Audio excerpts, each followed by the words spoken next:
it is.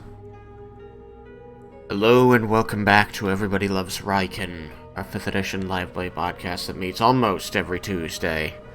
We've been off for another 2 weeks, and I am happy to finally be back. Is everybody else happy to be back? Yeah. I am. Jacob, why are you yee?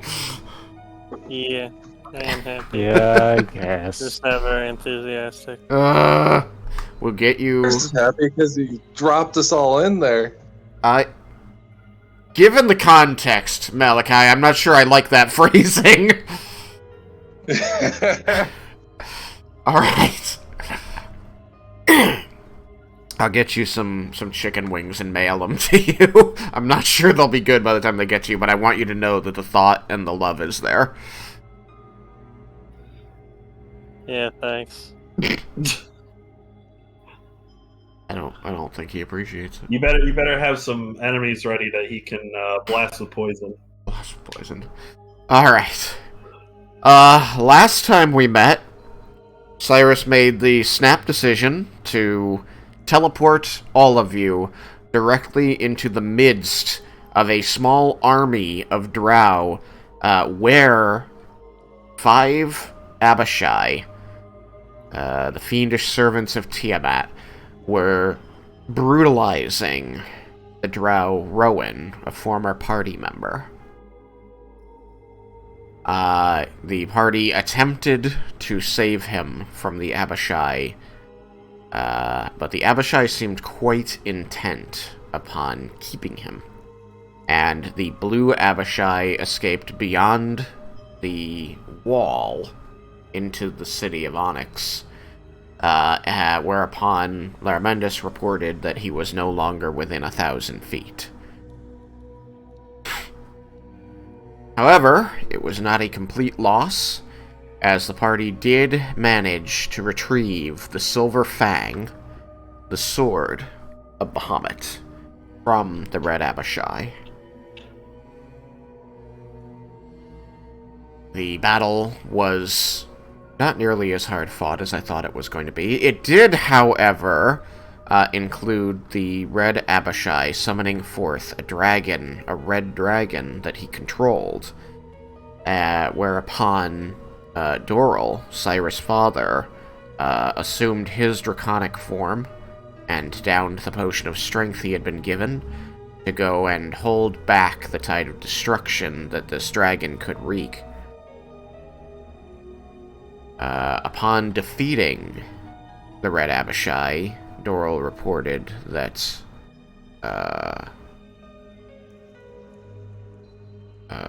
sorry, I grabbed my note.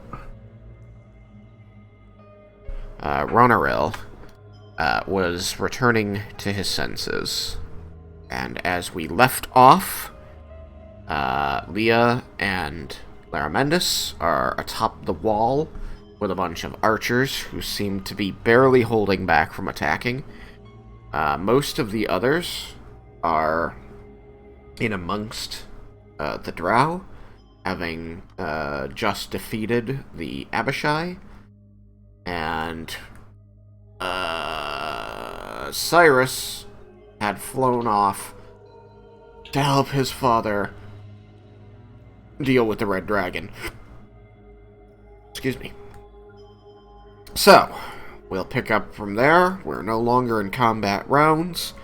I will go around the table, starting with the people on the wall. So, Laramendus, Leah, what would you like to do immediately, seeing that the gold dragon in the distance has vanished, and over the telepathic bond, you heard that things were going to be okay, and the rest of your party seems to be down among an army of drow. Start with Leah. Yeah. Hold on, I'm getting the stream open so I can see the map. And I'm next to Laramendus. Yeah. Yes.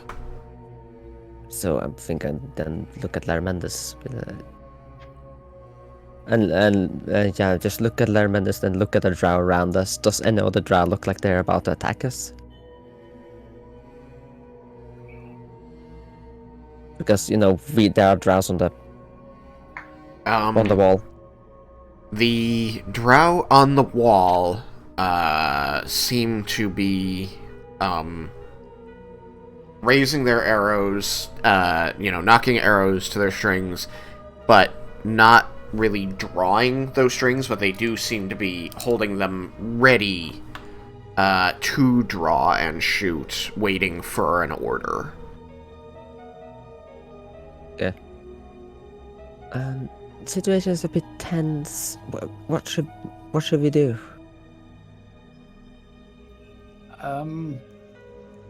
Looking around, is there any reasonable way that we could get down? There is a very reasonable way to get down. There is a staircase leading down to the base of the wall on the inside of the city. We'll say about here-ish. I don't see where you were saying here, so I must be. It's late. Okay. Now I can see you highlighting a square.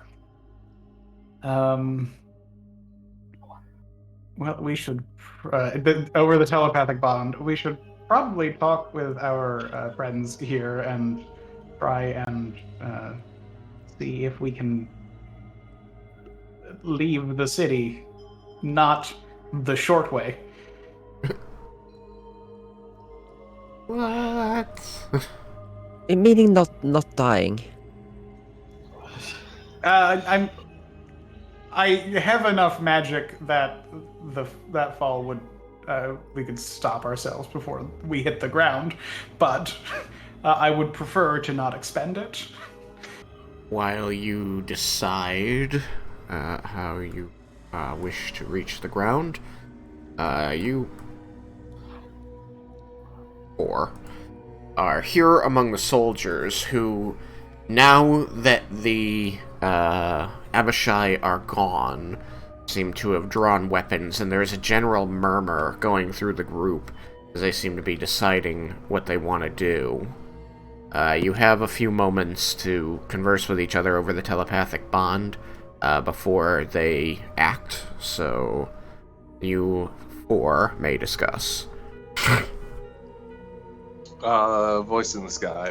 What is I forget her freaking face. Is it the what the drow were? What's her name again? Lolth. Lolth. It is Lolth. Okay. Yeah. And does she treat them harshly? I mean, I would say that in your opinion, based on how you were raised, yes. Okay. Very harshly. All right. Does one of us want to address them, or should I? Any ideas? Of us that are down here, probably you or Vendar are the better of the persuaders. Yes. Even though Raiken is good at persuasion, he's not a talker. What about you, Vendar? You got any ideas? We should get out of here. Don't know if we're going to be able to talk our way out of this.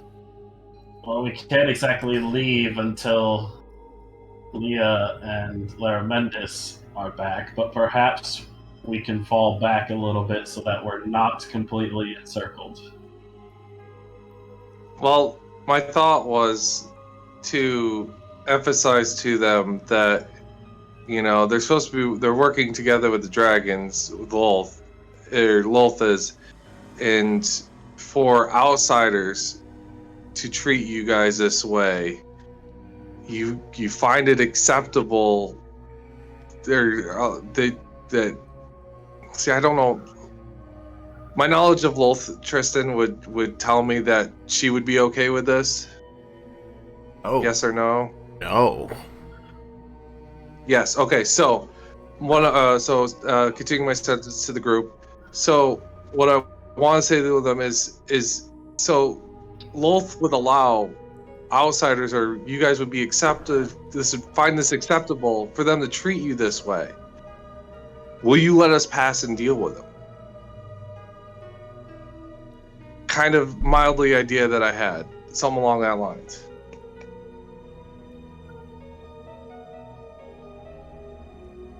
I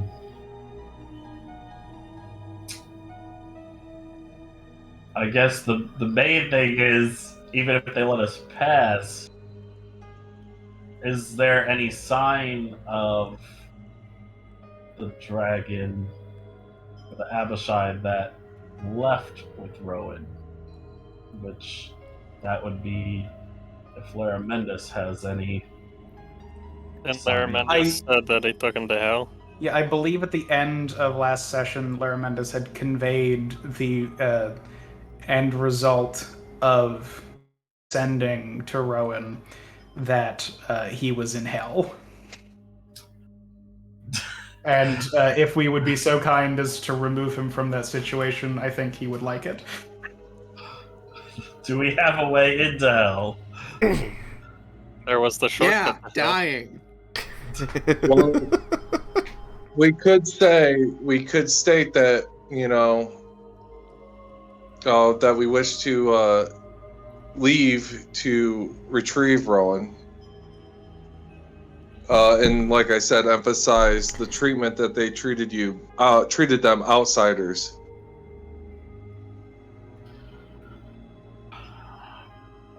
Your conversation is happening very quickly at the speed of thought, but as it is going on, you do notice that the soldiers around you are beginning to, move to close you in, and are, holding up shields and weapons. They're beginning to move that way. You haven't been closed in yet, but you are aware that that's what's going to start happening. I'm going to back out. You're gonna back out, leave the rest of the party. Like I said, we don't want to be there. Well, we need to decide quickly. However, I want to address the fact that we don't know how long this is going to take, and we don't know how long until my brother reaches wherever he's supposed to. You back up Vendar, and immediately the others close rank around the rest of them.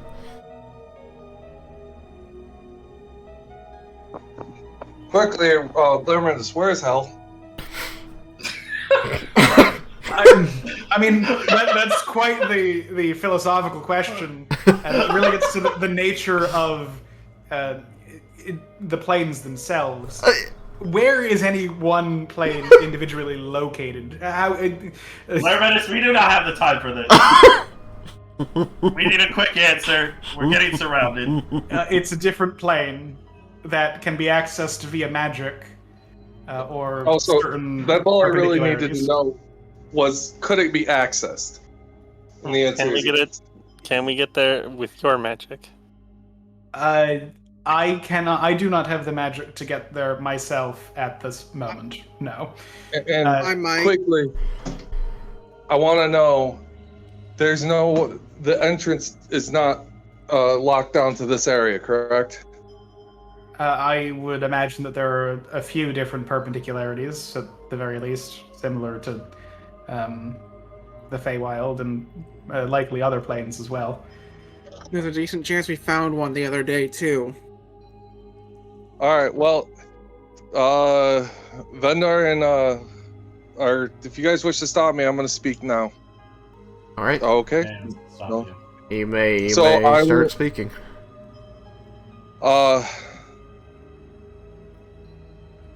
Drow, I do not...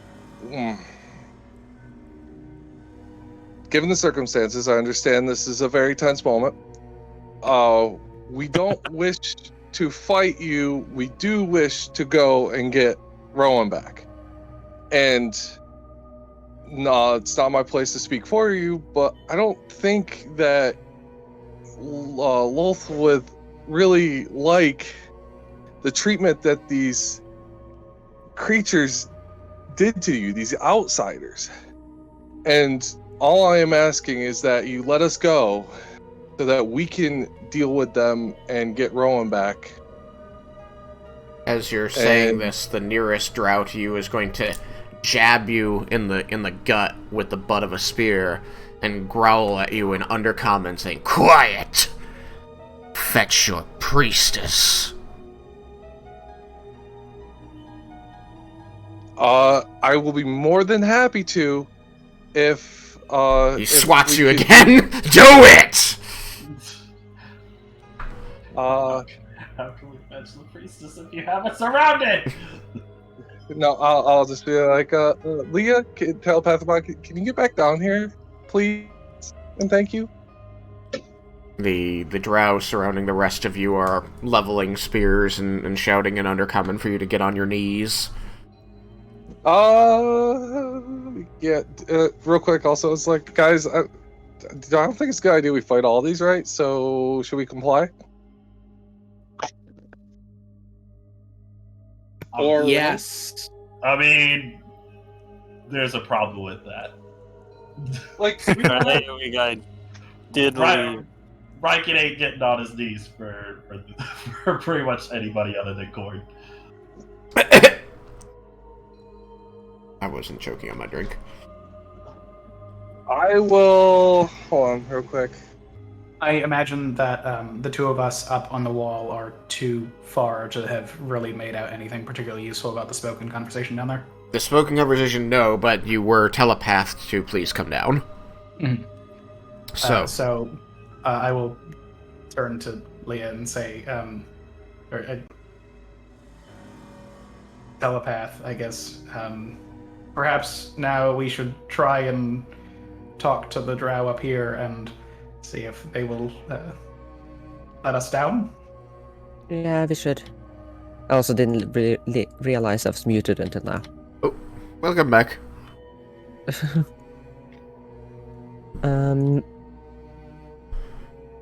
Yeah, we should. What do you suggest? Okay. I'm gonna try something. I step next to Lara Mendes and kind of like carefully raise my hand and be like, we are required to be downstairs.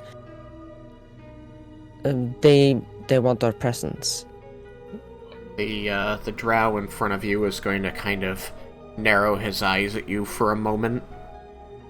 Kind of like he's considering your words, and he looks down to the others, like the soldiers below, and then back to you, and he just sort of wordlessly nods and steps to the side, holding his, removing the arrow from his bowstring. Thank you. I'm going to wave at Lara Mendes to follow, and we'll start walking down the stairs. I follow Leah. Make it to the stairs. As you're walking down the stairs, you get, the view of the interior of the city. You can see these pathways, these rivers of lava flowing among buildings, most of which are in good condition, some of which are more crumbly than others. The whole place, you can see, is formed of dark stone, and in many places, obsidian juts out from the rock faces as lava flows around it. You can also see that there is a preponderance of drow moving below. Most of them appear to be soldiers, and several of the nearer ones seem to be watching you, though nearer is relative. None of them seem to be coming to intercept you. Okay. You make it to the bottom. Are you going to head to... You know that there is a pass wall in the door. Yeah, I will head there. Okay. Not too slow, but also not run. I don't want to seem like I'm trying to escape or something. Yeah. Into the awaiting army. There isn't anybody currently... Excuse me. There isn't currently anybody at the pass wall. You can see that nearby there is a drow laying prone. You think that perhaps he had been shoved out of the way when the Abishai went through the door. The last thing that you notice before you head to the pass wall is that there does seem to be a contingent of soldiers following a well-dressed priestess heading down in your direction from up north. There's a bridge over here, actually. So you do know that somebody does seem to be coming. I will telepath. There appears to be a priestess on the way.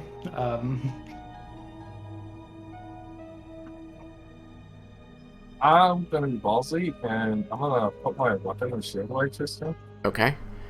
Are you on your knees? Oh. They don't seem to stop you. As you move, you notice some of them, like, kind of steady their weapons a bit, but they see you placing the blade away, and they relax. I'm not gonna get on my knees, but I will put those away. I see. As long as you remain not on your knees, they are going to be jabbing at you and yelling at you.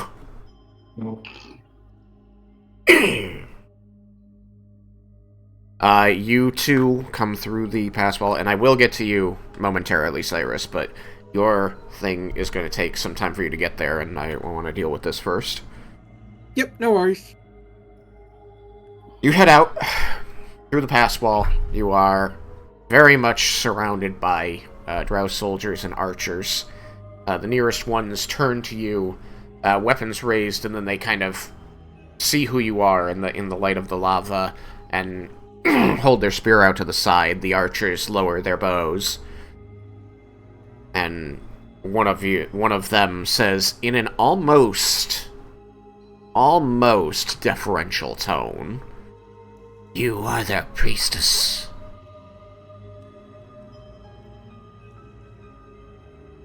Correct.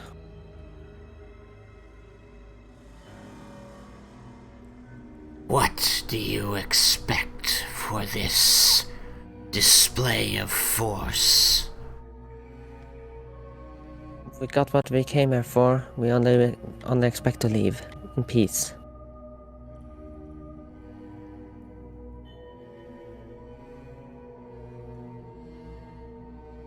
I say, looking towards Yukika's having the sword, just being perfectly sure that he actually has the sword.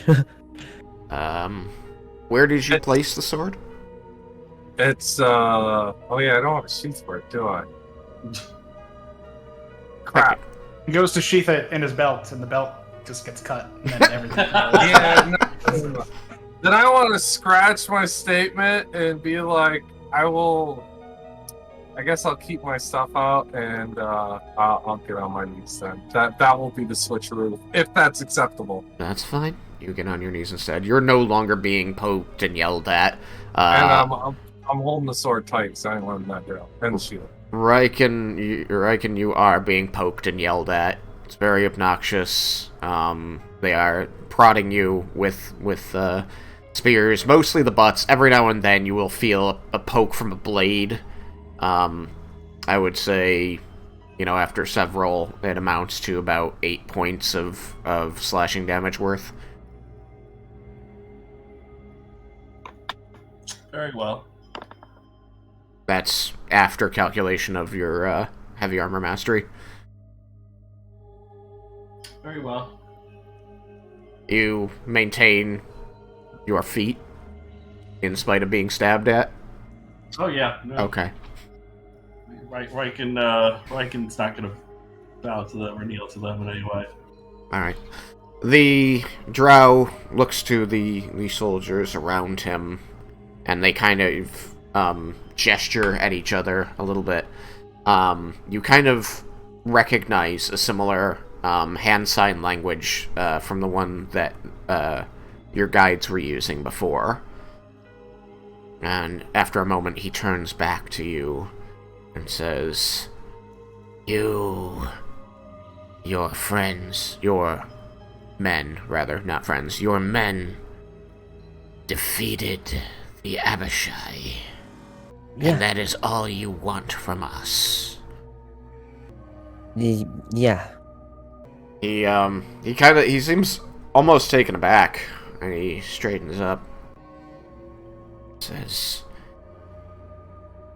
I cannot speak on behalf of the City of Onyx, but you have either done us a great service or put us in grave danger. The whole world is already danger, I'm afraid. He seems to weigh these words, and He signals to the others, and they begin to part, giving you access to your men. Yeah, I will curtsy and walk up to them. They kind of like dip their heads, not sure how to respond to the curtsy. Yeah, you forget sometimes that cultures are different down here.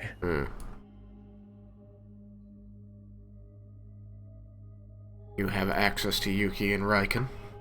Are you guys okay? I'll have to say yes, Leah. Thank you. Not so bad. I assume, based on the fact you whispered that wasn't over the telepathic bond. Yes. Just checking. And in common. Hey, what were you gonna say?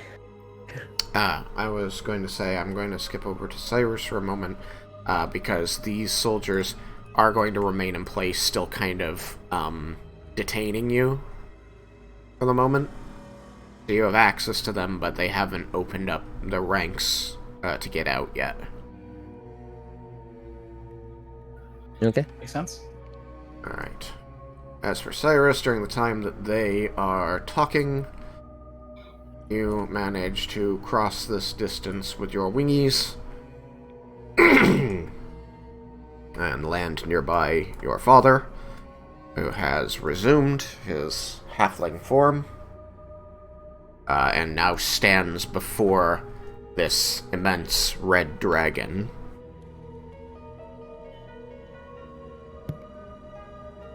Alright. Does he say anything when I approach, or is he in conversation with the other dragon or anything? They appear to be speaking in Draconic.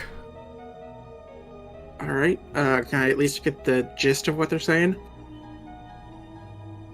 The tail end that you pick up on appears to be Doral saying, "Should be able to return to your people now." Then I'll say, I suppose in Draconic, since they're speaking it, I don't see why not. Are you alright? Doral turns and just sort of beams a smile at you. Says, "Never better. Well, I mean, temporarily at least. I fear that potion's gonna wear off any second now."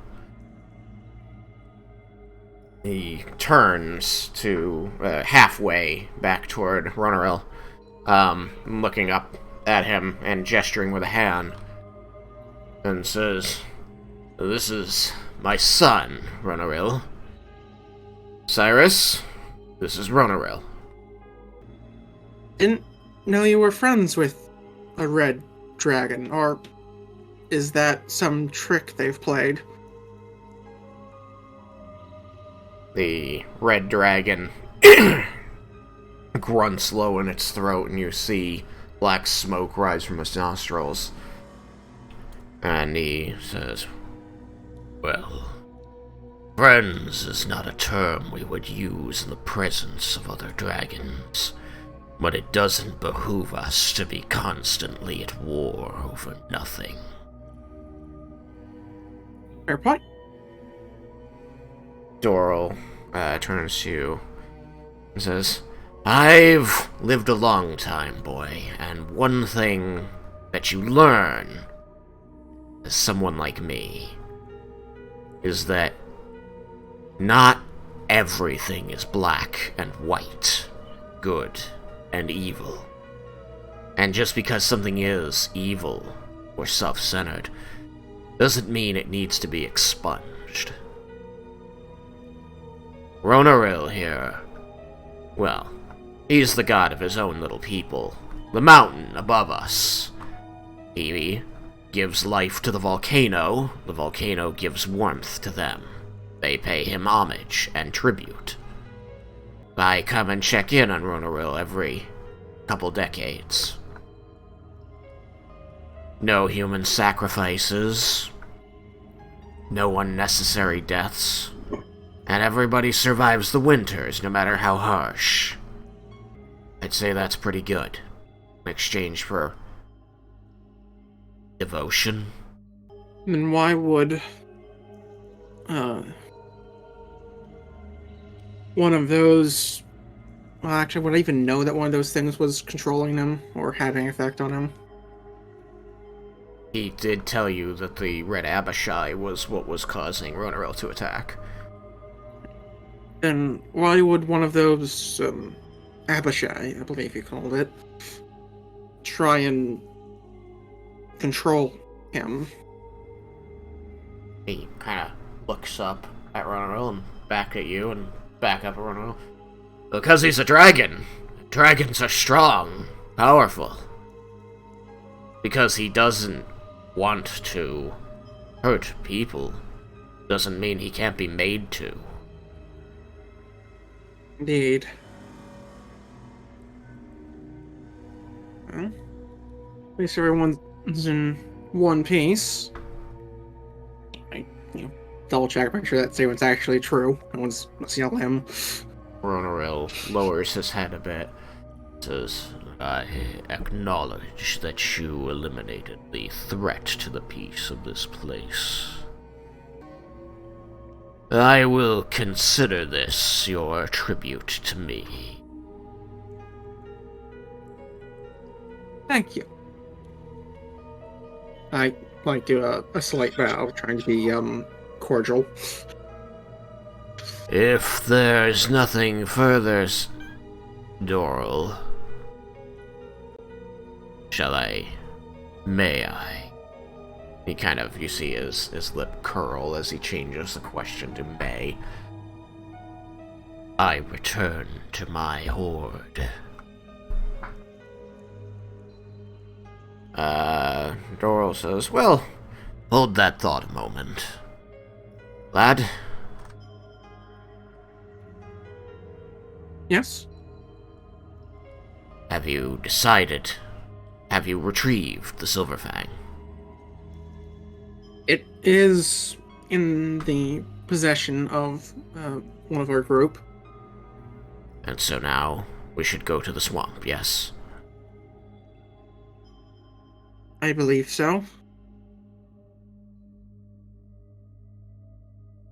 Although I'm not entirely sure if my friends have secured the release just yet. Oh, we should get to that. Roen, will your people be alright if you're away for a day or two? And the red dragon kind of, looks up toward the ceiling of the cave. You can almost hear the cracking of its neck.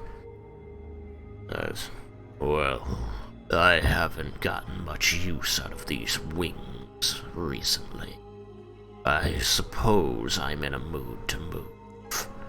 What do you need, Guardian? Doral kinda passes a finger across the bridge of his nose and says, I was actually hoping you might help me carry some mortals to a place they need to be. Maybe I can you can help me give them a better understanding of our relationship.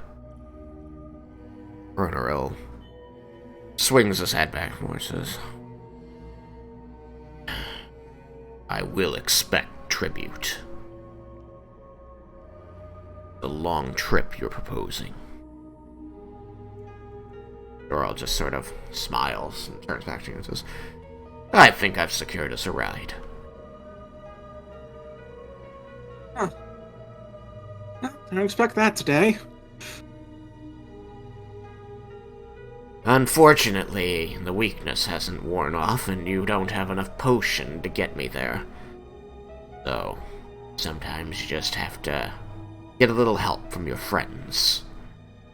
You actually hear Roen scoff as Doral says this. A little help from my friends. Sorry, that was a Beatles song. I suppose we should make sure we can actually get the rest of those who need a ride. The red dragon, almost without warning, just reaches its 2 foreclaws and scoops up Doral and then you. And then beats its wings against the ground and takes off. Okay, so, you all. The pass wall opens behind you, Laramendus. And a drow priestess in flowing black and purple dress comes out looking displeased. And she cracks a whip at the nearby soldiers who back up and fall to their knees in deference.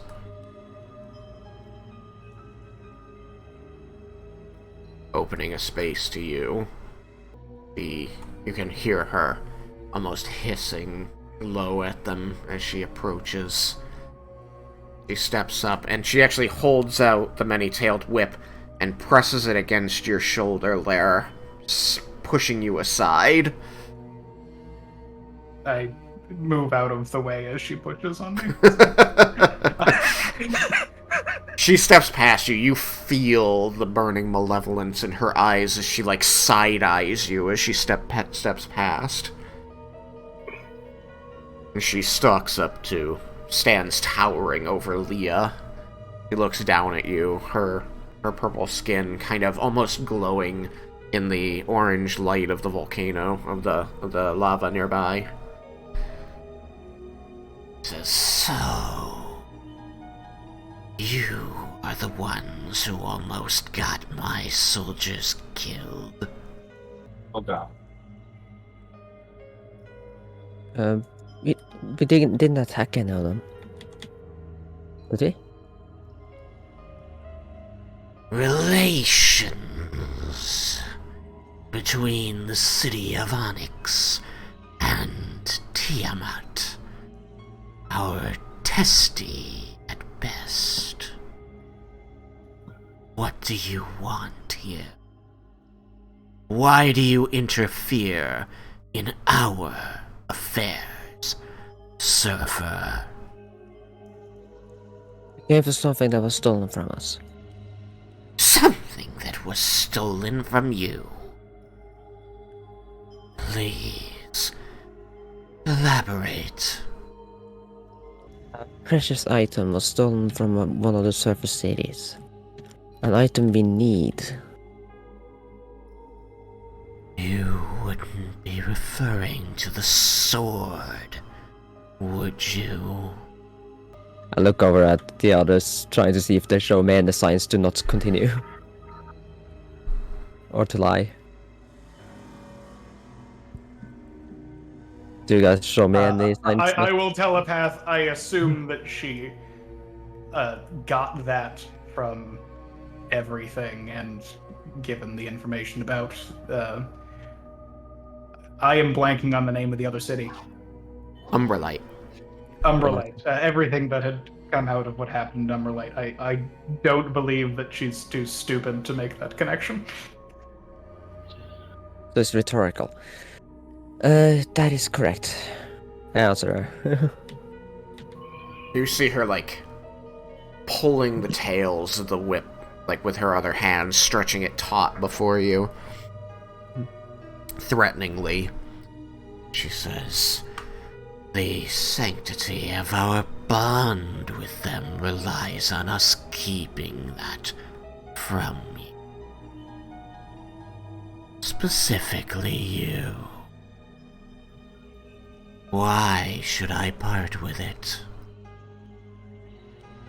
It appears they are already not trustworthy when they send those beings to threaten you.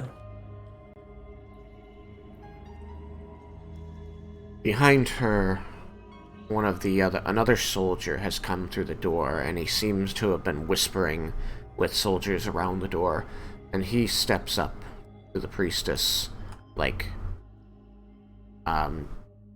gently touching her upper arm with the back of his gauntleted hand, and then taking a step back.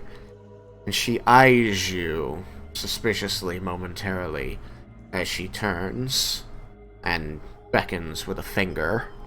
He leans in to whisper in her ear. After a moment, she turns back to you, says, I see. So, the Harbingers told you to take the sword.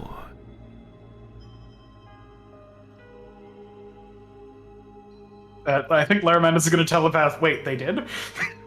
Yeah, Leah's been like, what is she talking about? Elpat, just go with it. Just go with it. Wait, hold on. Just go with it. Yukikaze, you know this to be completely true. Oh yeah, that's why I say just go with it. That's okay. I think he's going So more for that's not surprising. Yes, it happened. Okay. And not a, yeah, play along. Okay. Yes, yes, they did. This does not align with the plans they convey. I shall have to figure out what they're up to and convey this to my mistress. My men were ordered not to interfere. Not by me. They say the dragons, the Harbingers, threatened them and their families. None of them interfered, did they?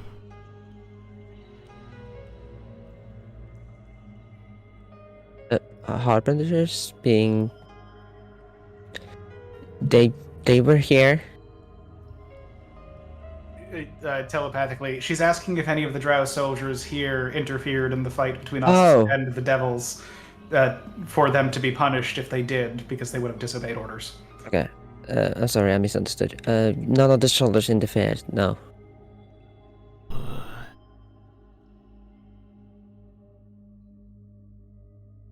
What else do you seek here? Or can I be done?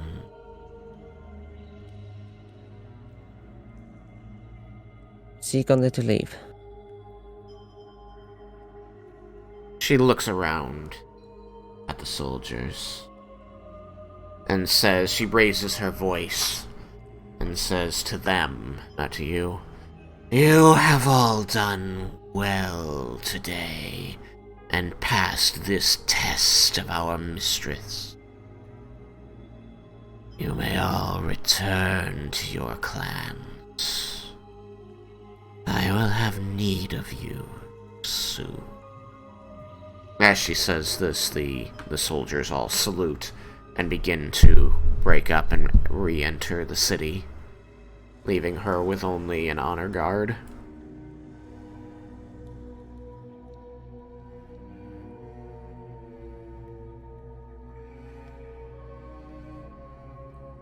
Chunks of these guys and deal with them later.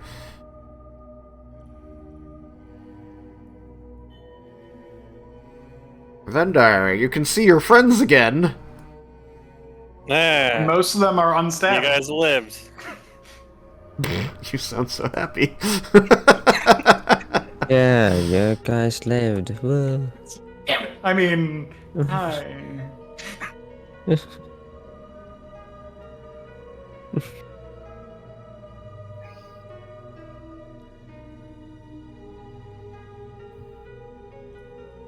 I am not certain this alteration plans holds.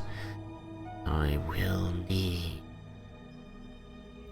to speak with the overseer.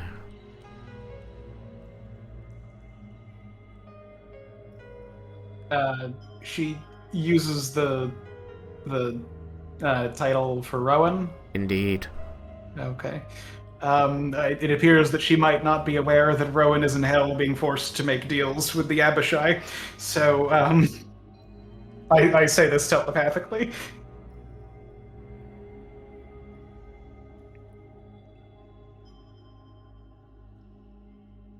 is not often that intruders such as yourselves are allowed to leave. So, I would thank whatever god or goddess it is you pray to, for today are fortunate.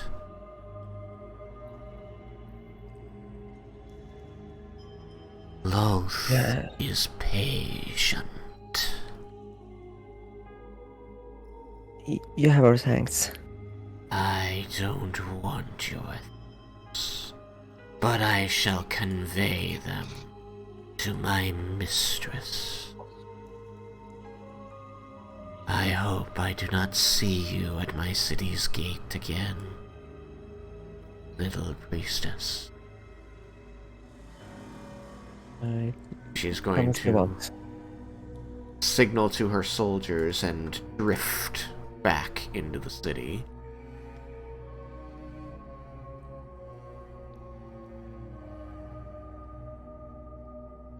You have a moment before the others rejoin you. You got anything you want to add, Vendar?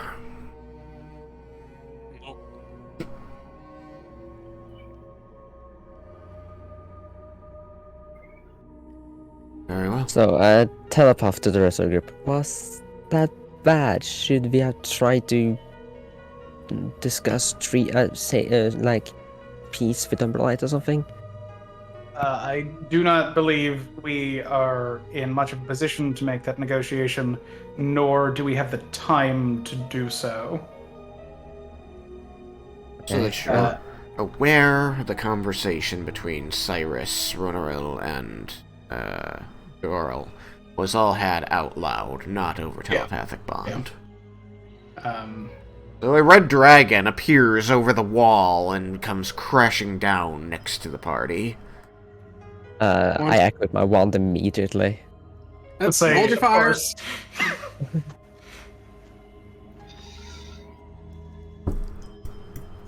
Don't shoot.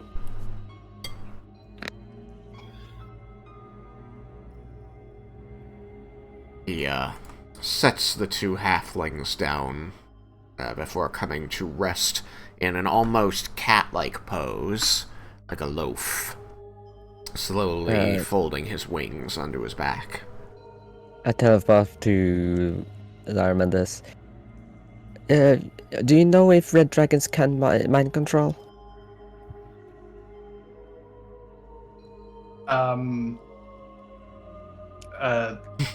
Arcana? Arcana! I'm gonna stop rolling this fucking die. Because it's always ones and twos? Well, no, it was a 2, and then it was a 3. So that's a 21. And I'm gonna grab a different set. Which set? I'm gonna do. Let's do the blue one. Yeah, it's the next one that's gonna be coming out. So it's a 21 on my Arcana. Dragons and enchantment magic. Is that a common combination? You are aware that red dragons are possessed of the ability to supernaturally frighten creatures. Mm-hmm. If it's capable of casting spells, as it is a dragon, it likely is, it's very probable that it has access to enchantment magic. Dragons are basically sorcerers. Yeah. I will say it is entirely possible.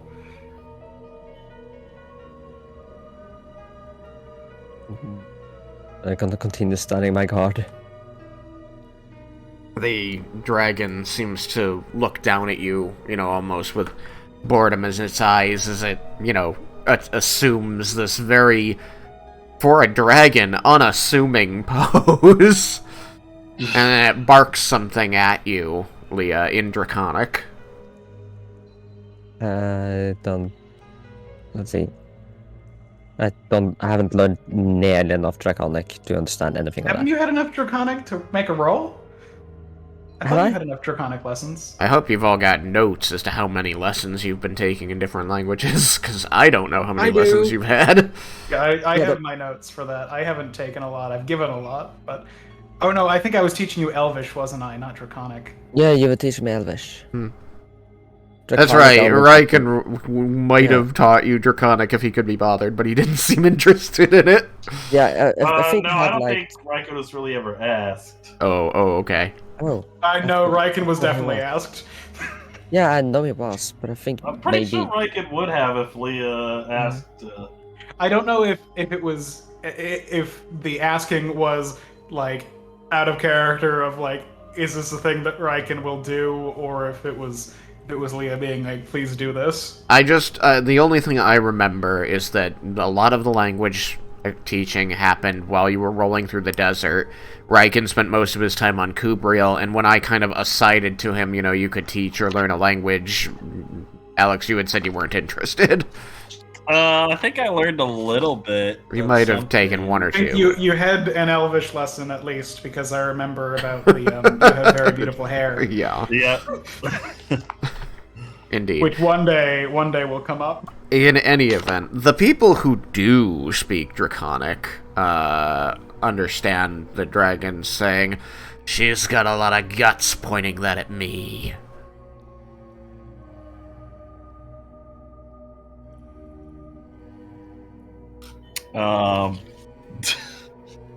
Raiken, I guess Raiken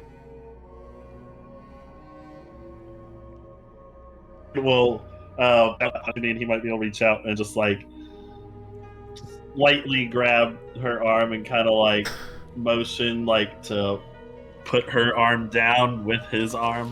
Just like placing his arm on top of hers and, like, pushing it a little bit. Yeah. Yeah. I look at him questionably as I follow suit. And he'll just shake his head and be like, "This isn't the time." Laramentis will say, "Would you mind explaining the situation?" Doral will clear his throat, kind of stepping forward. He's got this very open smile on his face. He says, "Gang, I would like you to meet an old acquaintance of mine, Roneril. He is the master of the mountain villages above us. I, unfortunately, don't possess the strength currently to fly all of us where we need to go, so I have beseeched my acquaintance to be so kind as to take us to the marshes. He has agreed."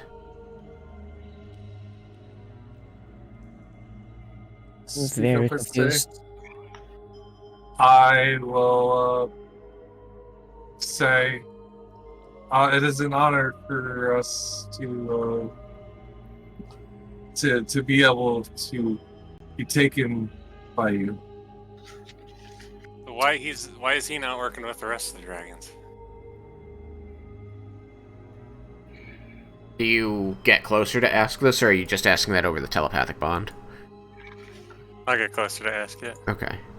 And are you directing it at Doral? And is it in Draconic, or is it in Common? Well, I don't... I've had 8 lessons in Draconic, so... Oh, that's not nothing. That's pretty nice. But you're gonna do it in Common. Draconic, he says, "Donde está la biblioteca?" Oh, no, Draconic Yeah, is Spanish? so What? I'll do it in Common. Okay. Roneril just kind of, like, snorts, and again you start to see black smoke issuing from his nostrils. Doral says, "Well, as I believe the party has been made aware, there isn't exactly a what the rest of the dragons are doing. I've been trying to recruit other metallic dragons, and have had some success with the silvers, but bronze, copper, brass, they really don't want to get involved, and I imagine that the story is similar with the chromatic dragons." There are always people on both sides of these debates, I suppose. Not all of the chromatic dragons want to see Tiamat rise.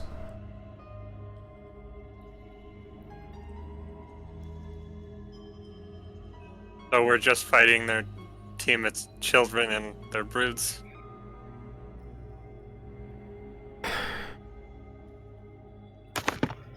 He kind of turns to Ronaril and says a few things in Draconic, and Ronaril speaks back to him in Draconic, at which point he says,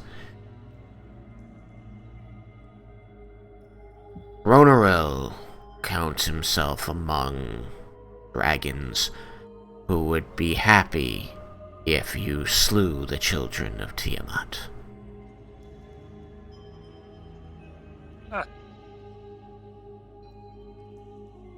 Oh, that's good. A few more draconic croaks come from the red dragon, and he says, It would be better if he could tell you himself, I think, but things, to paraphrase, things are good the way they are, and he doesn't wish to bow to either Tiamat or her children.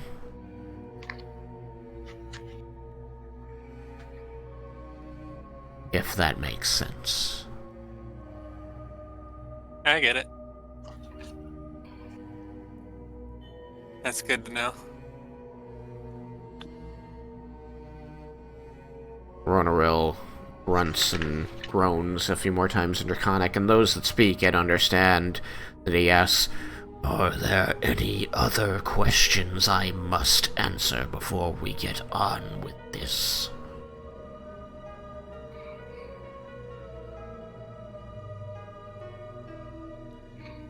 You?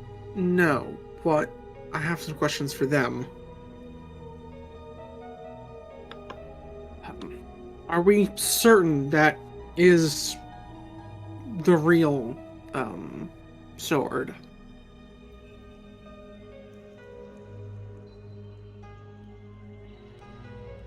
Not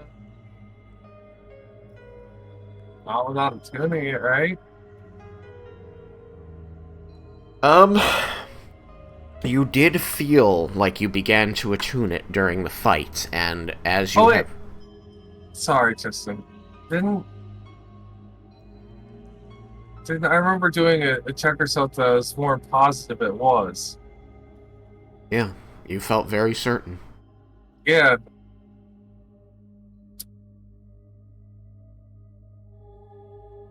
I just want to make sure, because they gave it... They literally gave it to us. If you want to respectfully ask for the red dragon nicely, actually I want to say his name. What's the Tristan's name? Ronaril? Ronaril. Unless you want to ask Ronaril nicely if he'll chill for a minute for me to attune it to make sure. So, do we want to try to rescue Roen from hell, or we want to go after Raiken's brother first?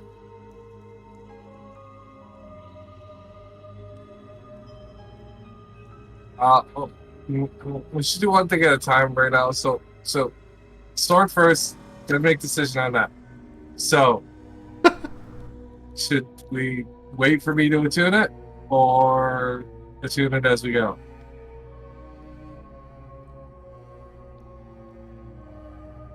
I will require a great tribute if I am made to wait. Yep. Yukikaze, what do you got to tribute to?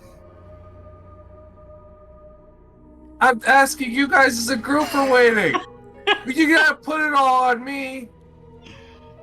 Look, I don't know. The only thing I do know is that they gave it up without much fight. And if Bahamut made the real one, Tiamat could certainly make a fake. Do they have any real care for the actual relic to begin with? What was that? Do they have any real care or need for the vault? Like, they're treating them like crap. The dragons. What? Isn't it the only thing that can, like, kill the dragon? The Tiamat's kids? Isn't it important for that? Oh, forgive me, oh my god, I Runnerell. can't name. Runnerell. If you would like a tribute of substantial, what are usually required? I like gold. I like things that are valuable to people. Perhaps it is a child's favorite doll, or the wedding band of a lost love. I want things with value. That is what I covet. Do you have something of meaning? You give him your old sword. What? My sword? Oh, you got a new one now, and I know how much you love it. Nah, I don't want to give up freaking Kibimaru or Sumemaru. It's not gonna happen. That's why it's valuable. Have they seen you through many battles? I'm not okay with this. Did you Although put to your be okay life with it. upon them? Yes, they're my buddies. Were they a gift? No, I don't believe they were. They are of your own design. I customized them and named them. And how long have you traveled? Long time. In dragon years. Ooh, that's a good question.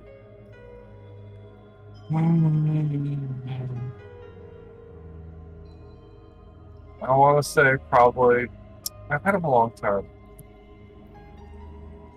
Probably when I started properly training in combat. Dragon is going to stand up, stretching hind end first, and then stomp closer, reaching a large red claw over Doral's shoulder towards you. Says, "Let me hold." His claws as big as the halfling in front of you. Why would you suggest this over telepathic plot I'm doing right now? I am not okay with it. Yeah, but it's None of us would be okay with giving away something he wants. That is why he wants it. he's gonna see you Kakaze cross-armed, thinking very hardly. Sacrifice for the greater good. What would Bahamut do? You'll have the Silver Fang anyways, which as a champion of Bahamut, you'll probably be using for the rest of your days. But it's like giving up. Do not tarnish the value of his swords.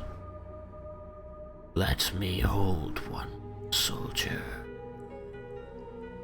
I will, guess I'll point Sumemaru and place it into his hand. Now, this is the one that did not become acid damaged. Oh, actually, you're right. No, I think it's Sumemaru. Yeah, I'll give him Kibimaru. He's going to close his claw around the sword and draw it back, and you see he holds it up next to his head, almost like he's trying to listen to it.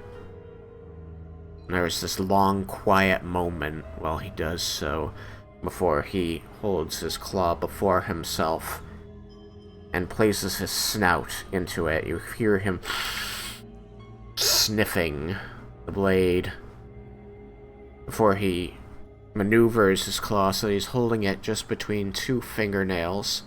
And you see him actually lift it up, and he wraps his tongue around the blade before releasing it and holding it in his claw again. He says, "I can feel you on this blade.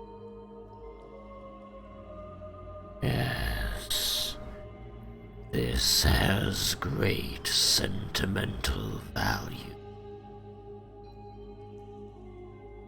It has protected you in many battles, and you view it, even in disuse, as a symbol of your growth. I will cherish this blade." You actually kind of see Kai like tear off a bit and be like, "Hey, it's like a best friend to me." I know. The sword thinks the same of you.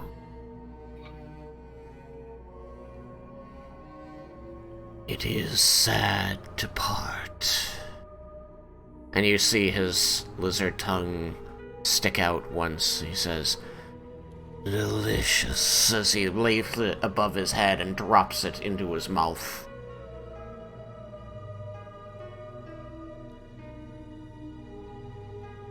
I say, "Return."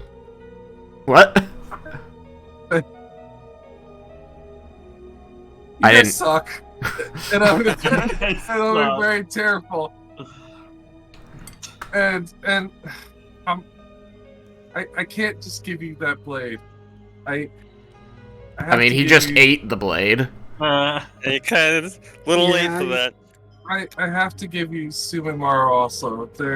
They're a pair, and I don't want them to be separated. Sumimaro, I haven't had a chance to fix it from its our one heavy battle we had. But if you'll take it also, I actually don't wish for them to be apart. He actually kind of like lowers himself down, like onto his belly, allowing his head to somewhat snake forward towards you, and he kind of takes up your whole field of vision as he presses in past Doral. And you see that he kind of twists his head from side to side, eyeing you with these great, almost glowing yellow eyes. You see his reptilian pupils widening and constricting as he looks you over, seeming to weigh your words. Says, "You have a great love for these blades. They are you. I am a creature of fairness. You have offered me a great sacrifice, and so have bought yourself a good deal of my patience." He reaches a claw forward as he lifts his head again.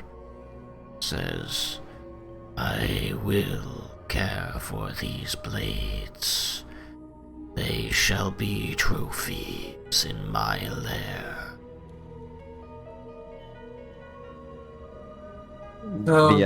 Leah visibly shivers and grimaces as she imagines how the sword is coming out.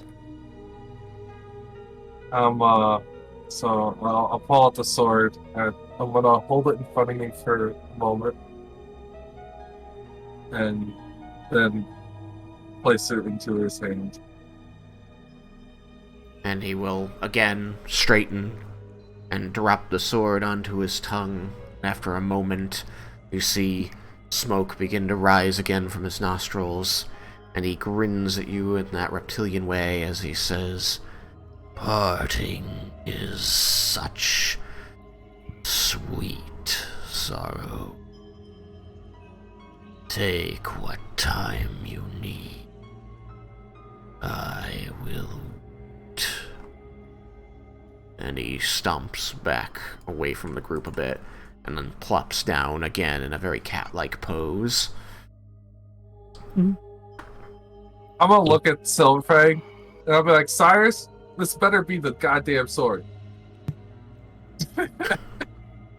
And, Not that it's going through your back.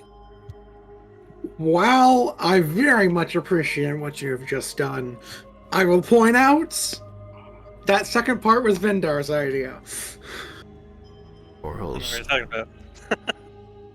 Exactly, the rules, yeah.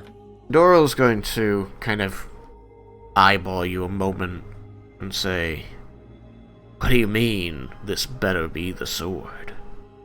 Well, I'm pretty positive, but he's put doubts in me, and I just had to give up Sumimaru and Kimimaru.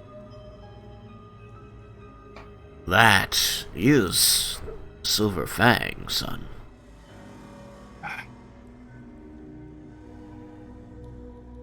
Last wielded by Shagrazir 1,000 years ago. I would know its magic aura anywhere. Look at Cyrus. It's like you could have just asked your dad to double check. He heard when I asked. I didn't know that he could just look at it and know for sure. Huh? Oh, sorry, I was talking to Ronaril. I was not paying attention.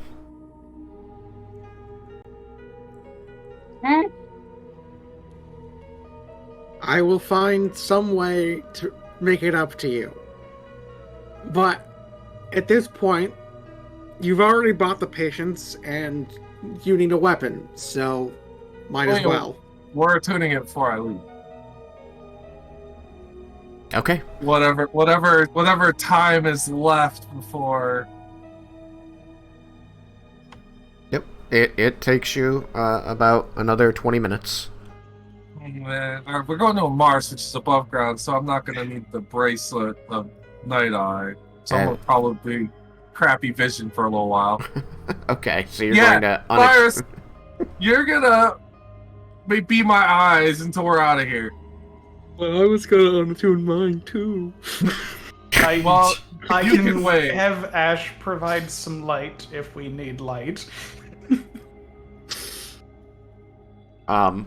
You know that you don't need the Night Eye bracelets right here because you're in an area lit by a lava lake. Alright, so... Yes. Alright. After 20 minutes, you feel a strong connection to this blade, and it pulses in time with your heartbeat for a few seconds before the whole blade glows with a silvery light, and in a flash, you see it reshape itself. It is no longer the incisor, the fang of a dragon. It becomes a shape akin to Hiryo. I'm going to pull you aside for a moment. Sorry guys, I'll be back. Uh-oh. Have you added this weapon to your sheet? Negative. Okay. You may... Let me just make sure I'll do it. So hang on a second. Make sure it actually works right. And... fucking the bastards. They were me. So, just so that you're aware, this is a +1 weapon. It is magic, so it will overcome DR for magic, and it has a +1 to hit and to damage. Just so you know, it is finesse and light. Just bear in mind that it does change shape to a scimitar for now. Just so that you know, you can spend an action to cause the metal of the blade to change color. Doing so causes the weapon to deal an additional 1d6 damage of the element you choose, fire, cold, lightning, acid, poison, for 1 minute. At the end of a short rest, you roll 1d6, and the power recharges on a 3, 4, 5, or 6. So very likely that you'll be able to recharge it at the end of a short rest. But basically, you choose an element for a fight, and it becomes that element dealing 1d6, magic damage, and then 1d6 that element damage. So it's flexible like the armor, just more frequent. Yes, much more frequent. At-will weapon illumination, you can cast a light on the weapon. It will shed bright light for 20 feet and dim light for another 20 feet beyond that. Once per short rest, you can spend an action to turn chromatic dragons as per the turn undead channel divinity. So you can hold up the weapon, and it will flash, and they will have to make a saving throw against becoming frightened. Chromatic dragons will become afraid of the sword. It does have that, so it passively, as long as you're attuned to it, it passively ups your strength by 2 points. And then it has 5 charges that can be used to cast the Bless spell. Okay. Good. The only thing about this Bless spell that you have to know is that when you cast this Bless spell, it will give whoever... Cosmetically, it will give whoever you bless with it reptilian eyes. Oh! For as long as they're blessed. Nice. So if you click on the weapon, you'll see that it has light and bless, and you can click to see what the bless does, so that you never have to ask, what does that do? It's right there. Just click on the weapon, then up at the top it'll say it can do light and bless. You can just click on bless, and it'll tell you what bless does. Okay. So if you hit refresh on your page, you'll see that I added it. Yeah, I see this one. Okay. Secondly, as you finish attuning it, and the weapon transforms from being a kind of nondescript, literally the fang of a dragon placed onto the hilt of a sword, and changes into a scimitar, the flat curved blade. It's going to pulse in your hand, and you're once again going to feel your mind pulled into your meditation zone. Okay.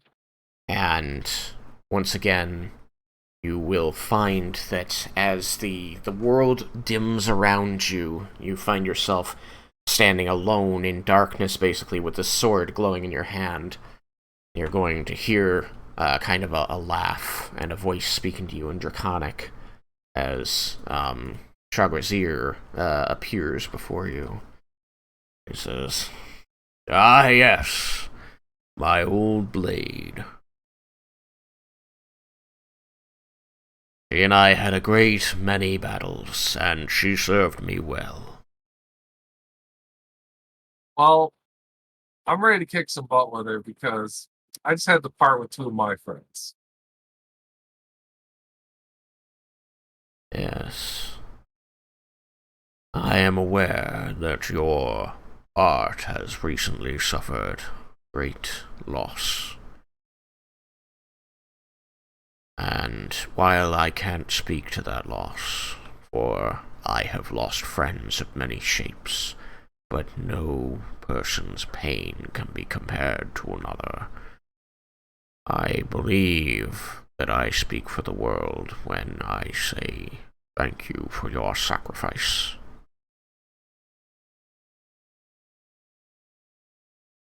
Whatever it took to recover this blade, it has only made you a more worthy emissary of Bahamut.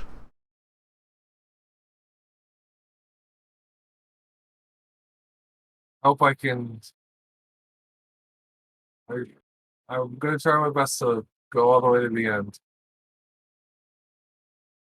With that sword comes a great deal of power. And more power still if you compare it with the shield and the armor. So as soon as you can, I recommend you find the last piece. We already have the last piece. We just have to go fetch it. Well, that's excellent. You should not waste a moment. I will have another boon to offer you once you've brought them all together.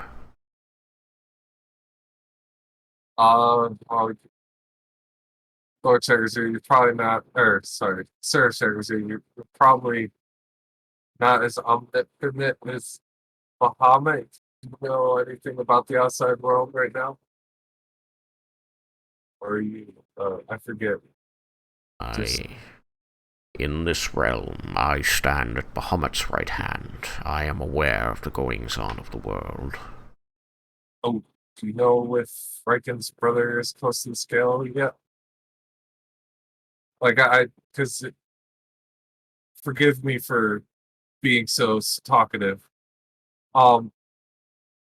Is I don't know if we'll be able to retrieve the armor before going after the scale, but I should probably prioritize the scale first, right? What is your thought on that? He stands before you a moment with his eyes closed. When he reopens them, he says, "There is a shadow on the land approaching the Scale of Whitamyr. I cannot know its exact intents. Whoever is casting this shadow, they are feeling a great tumult of emotion about what they must do. You do not have much time." Thank you, Sir Sargazir.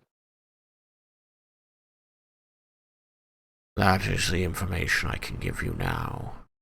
Once you have reunited my sword and shield with my armor, I can give you one more boon, and one more piece of information that I think will help you in your future decisions. Heed well my words, Yukikaze.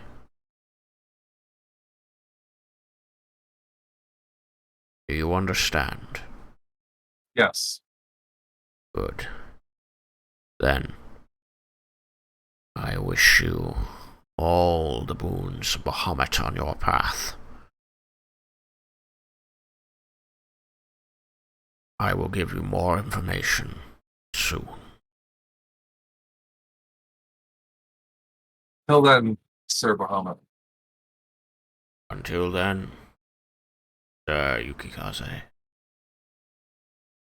And he will fade.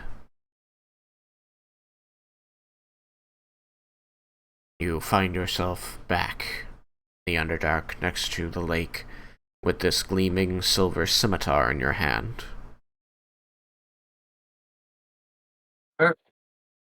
Alright, I shall return us. Alrighty. If I use wish for it, so haha.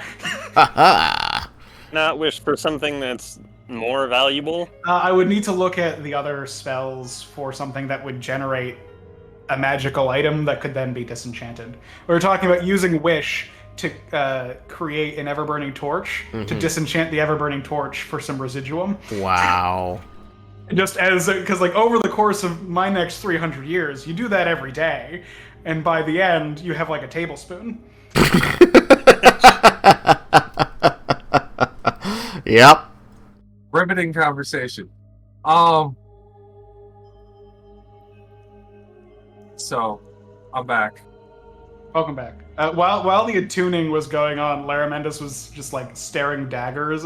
Not staring daggers. He was just like very focused, almost uncomfortably so, on Yukikaze. And he was Like, saw you Yukikaze. can imagine that he had a notebook out writing, but he didn't have a notebook out writing because he doesn't need to do that right now, and it's distracting. Can, is something wrong, Laramendus? I just wanted to see the process of the attunement. I probably just seen distance, I'm guessing. You meditate and or go through kata when attuning swords. So yeah, that.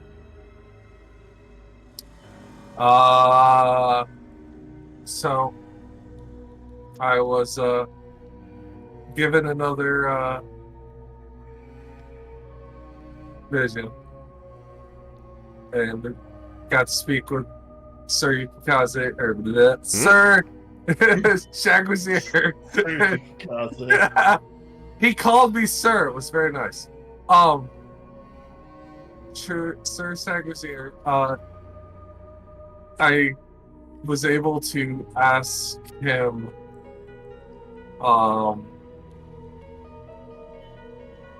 about the current situation real quick.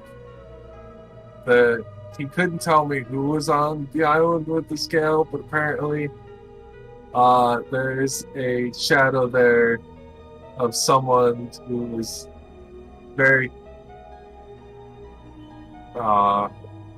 words escape me, torn or like deep in thought of their actions that they have to take.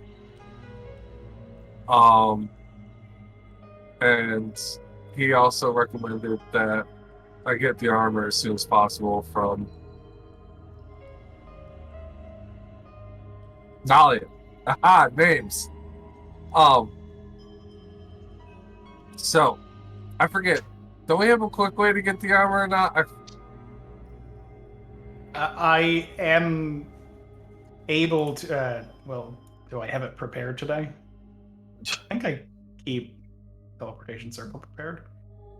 Oh yeah, you do have teleportation circle. Everything going on, I forgot that. So if we needed to get to her, that would be my 6th level teleportation circle because I have 6th and 7th level spells, and that's like it. Holy shit! No, okay, I have some first and some second. But if we needed to go there now, I could create a teleportation circle. I would prefer not to do so right here. That's understandable. But yeah, he recommended that I get the armor as soon as possible, and we probably should hustle over to the scale. So let's get hustling. All right, leave her on the burn. All right. I mean, I would prefer if we didn't, but we need to get the scale first because of the words. We're in so much more trouble. We can also use the time to figure out where in hell he is. There is a lot of it. Well, there's also the thing, we can't rescue him if we're all toast anyways. I don't know how it works. Rescuing. I missed that. What was that, Leah? If he needs rescuing, she said. His sending to me implied as much. I don't believe he was being made a comfortable guest. I mean, he was having his face burned off when we found him. Oh, you meant Roen. Oh, okay. Might be. I thought we were talking about Raiken's brother. Tatsuya. Does going to Volinar put us farther or closer to Sudaran? Or essentially the same? Does going to Volinar put you closer or farther from Sudaran? As the map goes, farther. Okay. Also, I looked to Roen. I'm not so sure he would fit, and he's kind of far a ride.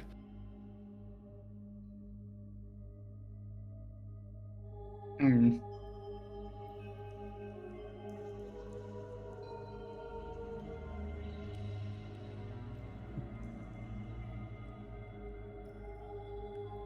Well, then I can't get us there. Unless, how quickly could we get to Volinar the slow way? Well, we gotta ride with a dragon. Fast can a dragon fly to?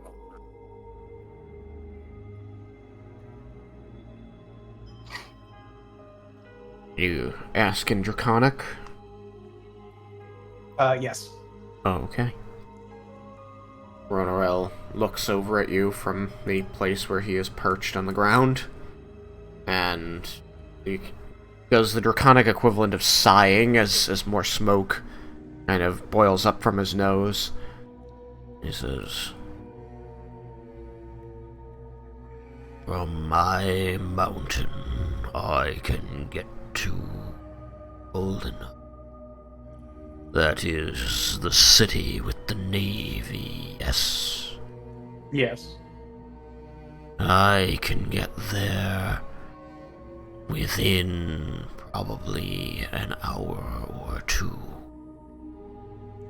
Oh. Like, the slow way is not particularly slow. We are not far from there, as the dragon flies. Getting to the place where they've hidden the Scale of Whitamyr, that will take some time. Perhaps through the night on the wing. Luckily, your Dragonborn has paid for my attendance to your needs.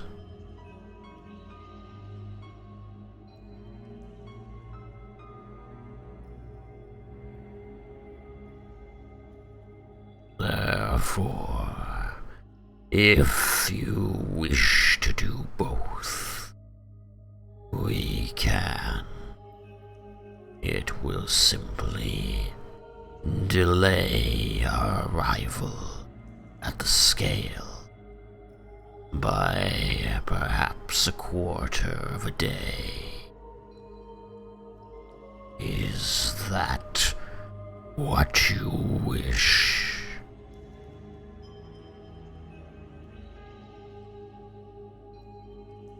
I look to the rest of the group. Actually, I turned back to the Red Dragon, and I'm like, you wouldn't be able to fit through a teleportation circle, would you? Very, very. I think that would first depend on what's on the other side. It is unfortunately a basement. I will rend my way through that building. So a quarter of a day. Hold off a second. There might be a slightly better solution. We just need to go there for the armor, correct? Yes. Do you have any way left to communicate with Nalia? I can spend a 6th level slot on a sending. Well, we could, if you're willing, send to her to just have the armor by the teleportation circle and just quickly hand it through, as we have done once in the past. That is a fair point. We did that before. That would be that would be a more efficient use of our time. Laramendus seems sad with this. Like visibly, he's sad about this course of action. He wanted to see his girlfriend. You will for I was like 5 destroyed seconds. by a dragon. I interpreted that as sad he didn't come up with that idea himself. I mean, mostly column A, but like a little bit of column B, since I was the one that literally did that before. But the initial bit of sadness was the first bit. I thought it was just he wanted to see a dragon destroy a house. Be certain of your resources, mortals. My back is not comfortable to sleep upon.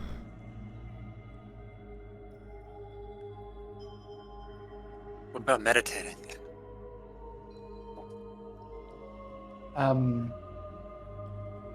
I will be able to. I haven't used Ash today, right? Oh god, don't ask me! You haven't, not for like the video chat. Because I used him before resting. I walked out of the mansion. I think So I that should was still before have Ash today. resting. Yeah, that was definitely before resting. Yeah, okay. I can use Ash to arrange things with Nalio so that she can put the armor through the portal that I will create with a 6th level spell, leaving me with a 7th level spell. For emergencies. For that emergency sending.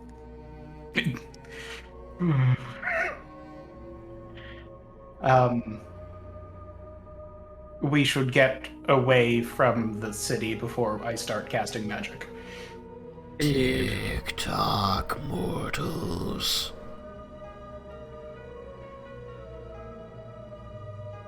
Is this agreeable? Yes. Sounds like a plan. Okay.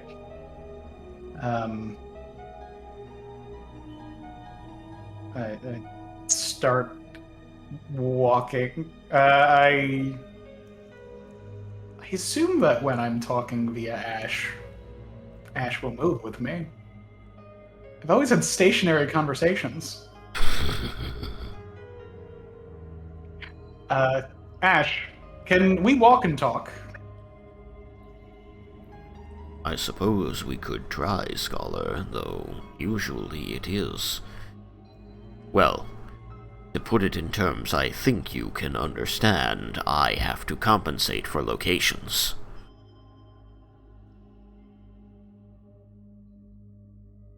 I think it will be a fun experiment. Ash just sort of like dims a little.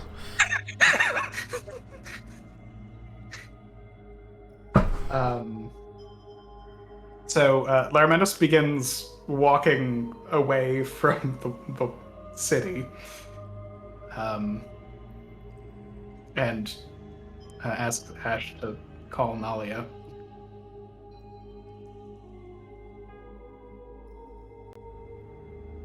You're going to use Ash to call Nalia.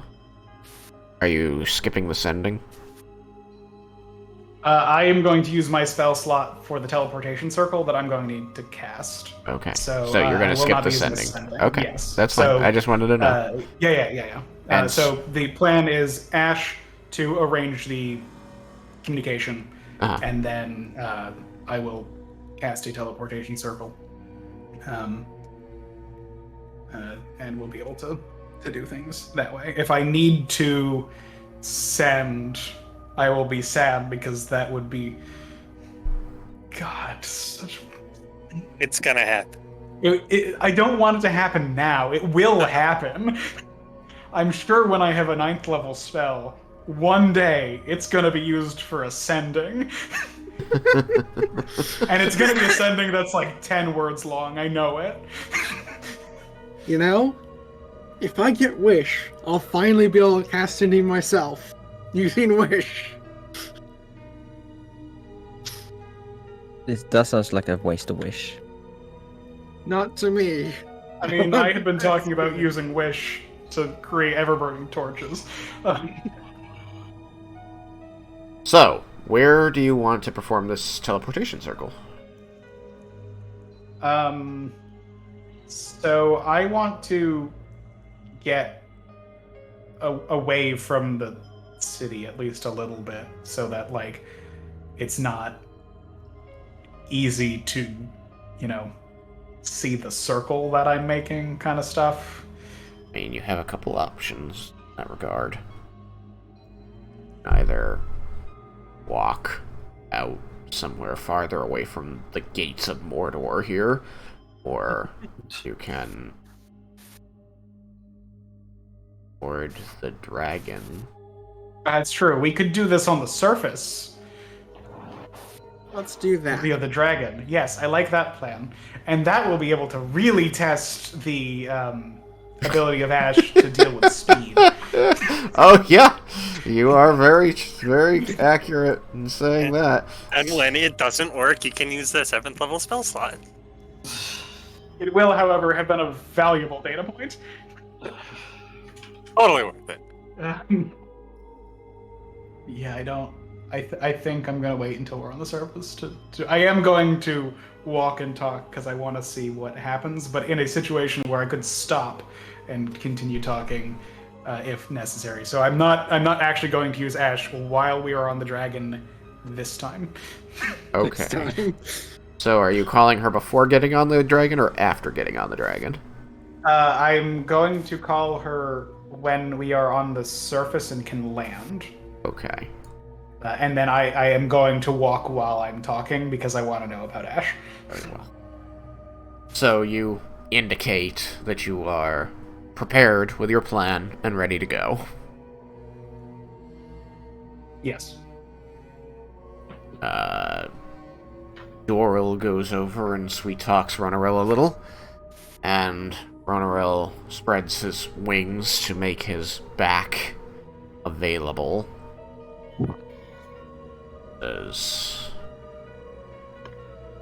There isn't going to be any sort of saddle or harness, so hold on tight, mortals.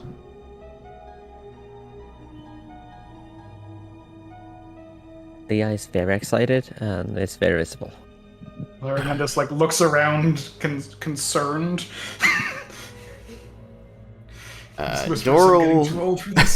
Doral's still weakened from the spell, so he might, need somebody keeping an eye on him. Laramendas perks up and he's like, "Wait a minute!" and he pulls out a box and starts pulling out a rope. Oh gosh! You're going to hear a hiss and a snap as the red dragon's head coils around back, very near to you. Says, "I will not be harnessed." We can keep ourselves together by tying ourselves together, so that someone's not going to fall. Well, no, that means I look at our very strong Dragonborn and I say that means we can have people compensate for those of us who are not as gifted in the physical arts. Yeah, until it's one of them that falls off. Yeah, one of our strong, heavy Dragonborn. And we'll have some other problems. I mean, one of our Dragonborn, out of character, one of our Dragonborn has expertise with falling off dragons. Yes, he's done it. Not his first time falling from the sky. It's pretty fun. I don't think Laramendas knows this. You guys will notice though that I'm wearing breastplate and I do look a little muscular, a little more than usual. The sword made you swole.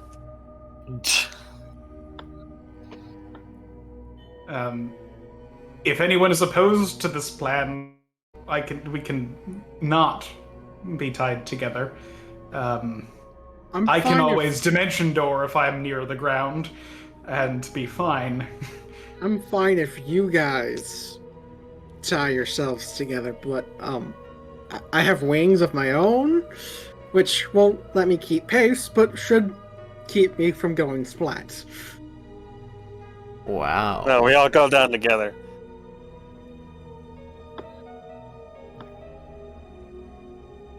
All I'd be is a hindrance. I weigh like 40 pounds. How would you be a hindrance then? Because I can't counterbalance, and if I fall off, that's 40 more pounds you guys have to haul back up. You have wings. Exactly my point.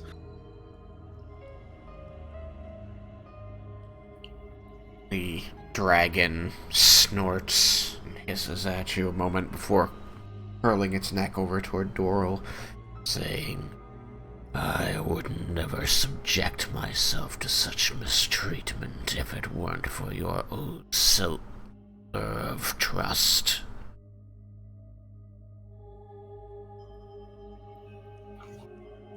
Doral just sort of puts up a placating hand, says, Oh, we greatly appreciate your patience in this matter, Master Runneril. It's a fair point, but let's just get going. You want to tie a rope, tie a rope. If not, let's just hurry. He's waited long enough. He lifts off, and you find yourselves thrust into the air, pressed down against the back of this creature, and he flaps his great wings and launches off toward the volcanic top.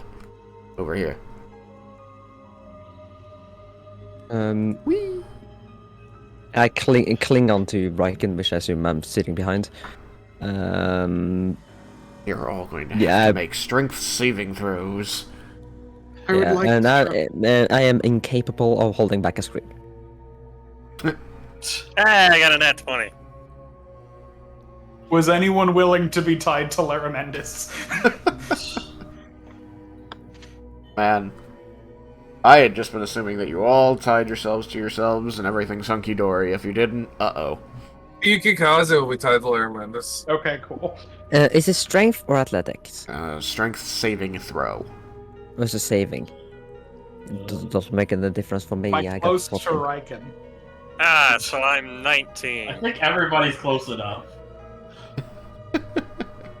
Oh yeah, that Raiken thing, that adds 3. Yeah, everybody's close enough. Okay. Alright. I got an 8. What? Jesus! Would you like some inspiration? No. I want to spend my inspiration. With Raiken's bonus, I got 17. I got 20. With Raiken's bonus, I got a 22. I mean, I'm tied to Yukikaze, and I'm not that heavy. Yukikaze got a 28. I think Laramendis is going to trust in his rope and go flying. I lied. Yukikaze got a 30. No. Wait. Yeah, 33. I was kind of be like, I got a 28. No way, I lied. That's Wait, how did you go up 5 points? That's a lot. It's a lot for a saving throw. Maybe he has expertise in saving throws now? Who knows? I looked at the wrong number, that's why. Okay. The only way I could get that with a dex save is a nat 20 with a... I did get that. bonus. I just wanted to say the number. Okay. I got 20. Alright, so, all of you, knuckle down, grab on the scales as hard as you can, just trying to get your fingers underneath to get some grip, holding on wherever you can find purchase, and the rest is tension in the ropes to the Dragonborn.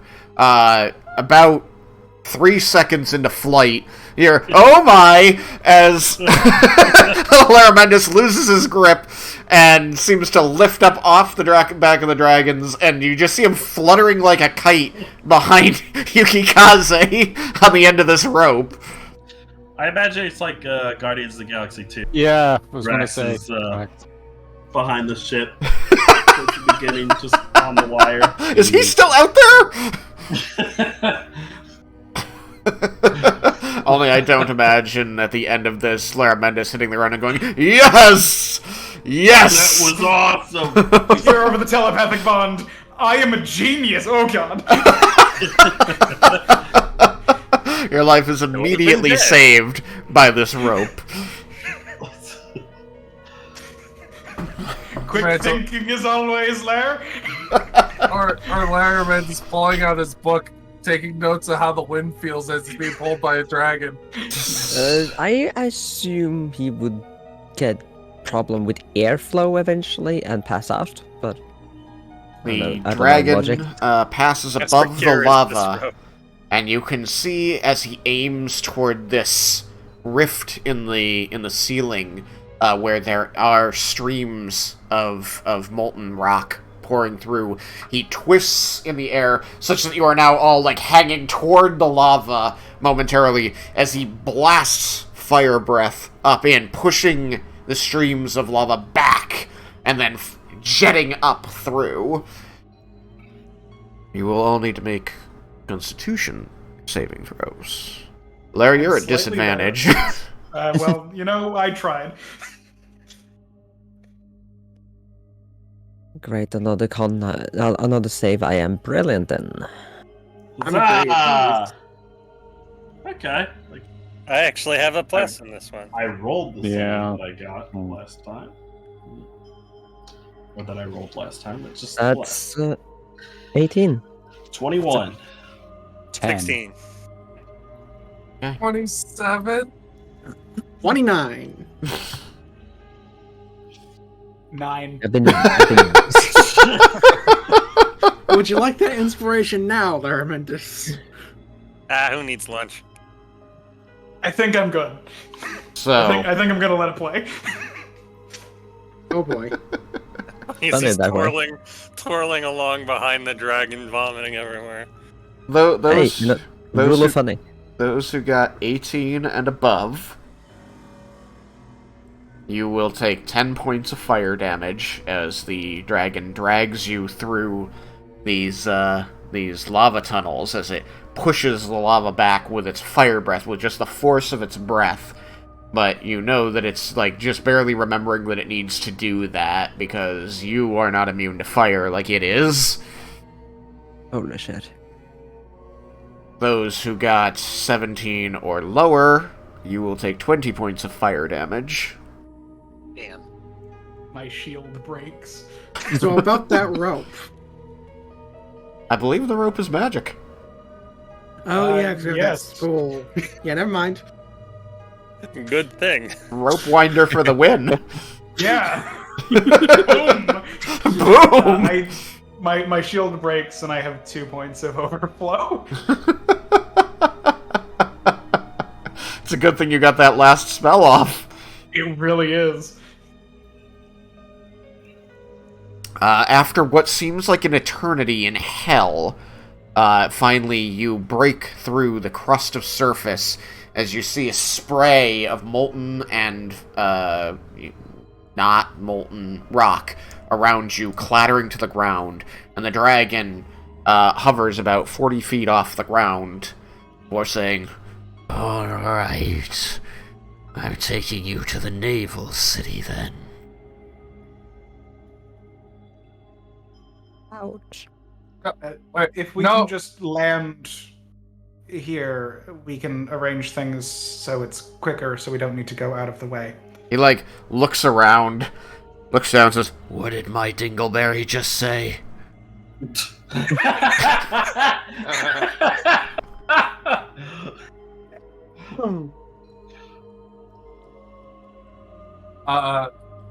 That is your new name now.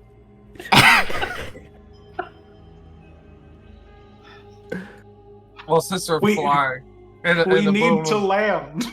Just land.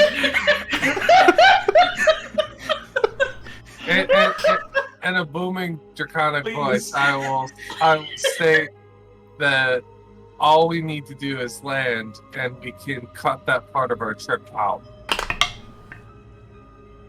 And also not go next to a large city. No, next to an actual dragon, your booming draconic voice sounds some little bit like nature. Alright, he, sighs and begins lowering toward an area that is free of lava.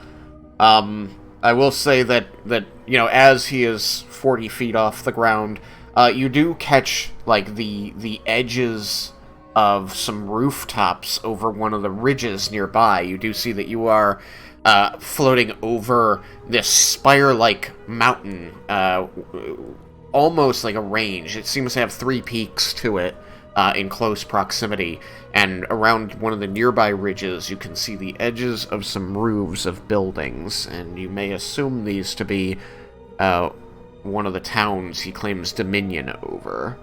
He lowers down, not slowly. Dingleberry, you're going to take 3 points of bludgeoning damage. That's fair.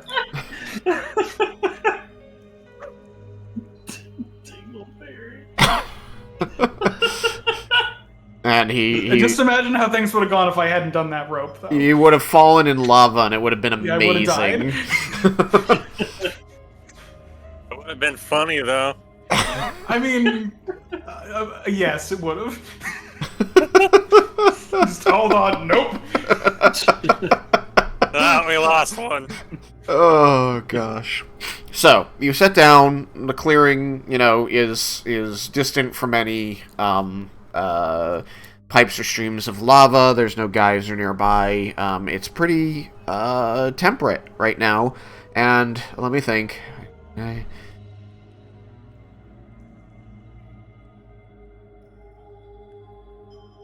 I always have to do this to myself, and I always regret it as I'm trying to figure out. There was a shift. Right.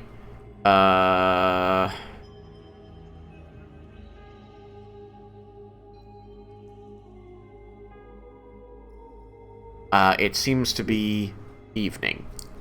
The sun is setting west, and you have the waning light of day to work by. Okay. There is a chill breeze up here as you seem to have some altitude.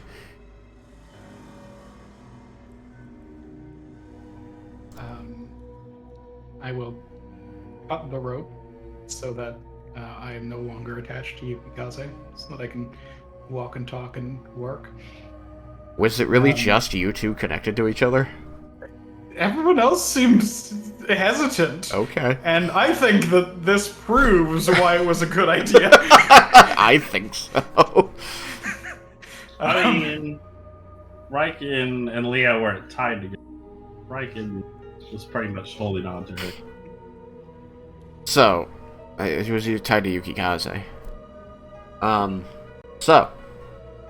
He sits down, spreads his wings, says, "Alright.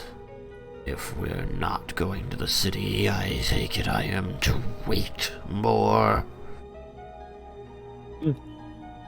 The wait will be shorter than the trip to the city, and there would be waiting at the city. I don't care. Get on with it. Understood. I turn to Ash and I say, "Can you please call Nalia?" Ash, pulses and, says, "Of course, Scholar. One moment." And you see his light recede inside and then come out as a pulsing orb, like a ripple coming down from the top to the bottom every few seconds. And, even as it is still resolving into Nalia's face, you hear her go, "Lair!" I begin pacing as I'm talking. It is good to see you. I spilled my tea. I'm sorry. I would have sent if I had the resources to do so, and saved this for later in the day, or I guess tomorrow. Another point. I hope all is well. Relatively, yes. What? If you're out of resources, what? What is it? We have acquired the sword, so we have the shield and the sword with us, and are going to be traveling to Sudaran for to look for another. I'm trying to remember how much she knows about the scales. Right. I don't think she was there for most of the conversation about it. I don't recall. Like that, you didn't really involve her in the business with the Platinum Sentinels. It's possible the two of them had discussed it during the 10 days. Sure. Okay. Of working together. All right. Fine. Then we'll just say that she's read in and says, okay. Right, the Scale of Whitamyr. Yes. We were hoping that we could get the armor from you for that endeavor, so that we will have all 3 pieces. I'm sad that it means there will be less time to study it, but Yukikaze was insistent. You see this, ghost of shock and embarrassment across her face. She goes, "Hey, it's not ready yet."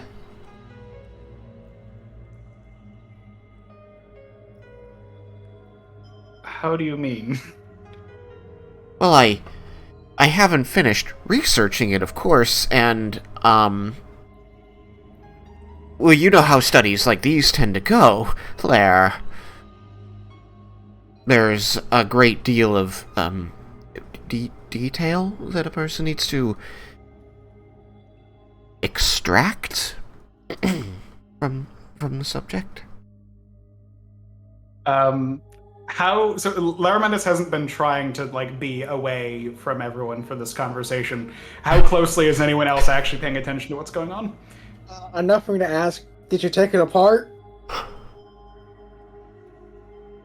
I think that she just needs more time to study it to really figure out what's going on. How desperately do we need all 3 pieces right now, Yukikaze?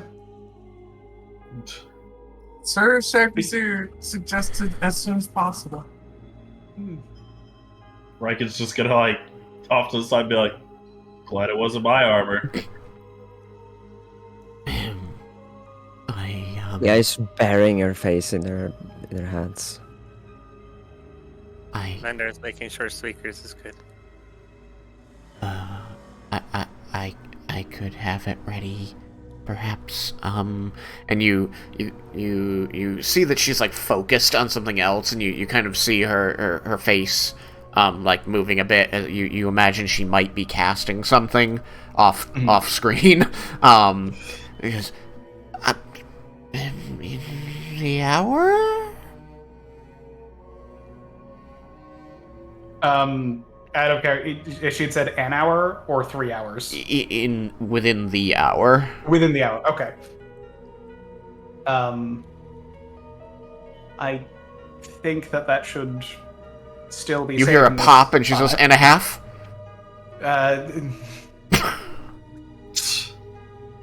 We are inconveniencing a red dragon the longer we delay. I will send to you when it is done.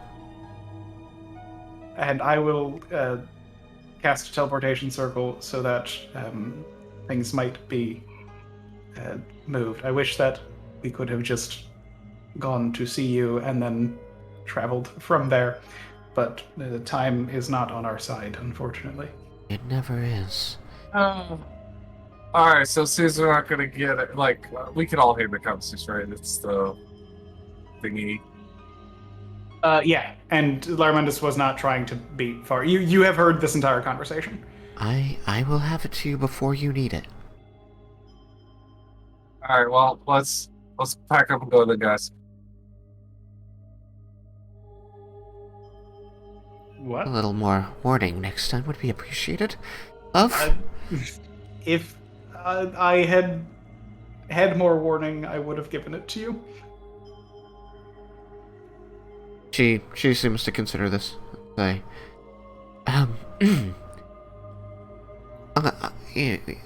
In good news, I was able to glean a great deal. I just wasn't done with it yet. Nalia, speak or do I have to convey through Laramendus, or can I speak? You can speak to her. She does seem to be able to hear you. Nalia, it's gonna take us a night to get to where we're going anyway, so you're gonna have a little more time than you said you needed. Excellent.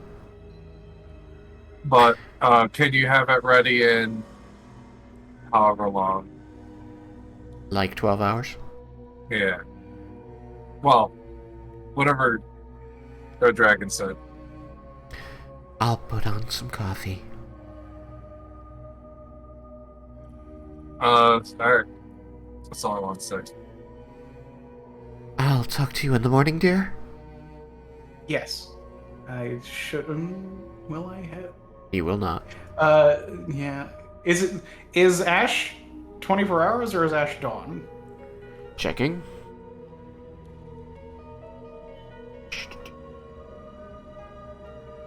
Ash. Either way, I think we should say that I won't have it for tomorrow because I don't know when related to dawn the previous one was, just because time is an illusion, especially in the Underdark. Yeah, it does just say once per day, which normally mechanically means once per long rest, but you will not be getting one, so I'm just going to say reset at quote-unquote dawn. Yeah. Cool. I will not be able to send to you due to the limited although I don't think I've used. Hold on, let me see if I've used Arcane Recovery yet. I will send you, dear. Thank you. Oh, I have not used Arcane Recovery. I can get some spell slots back. Expect me in 12 hours. I look forward to it. She smiles fondly, and Ash closes the connection.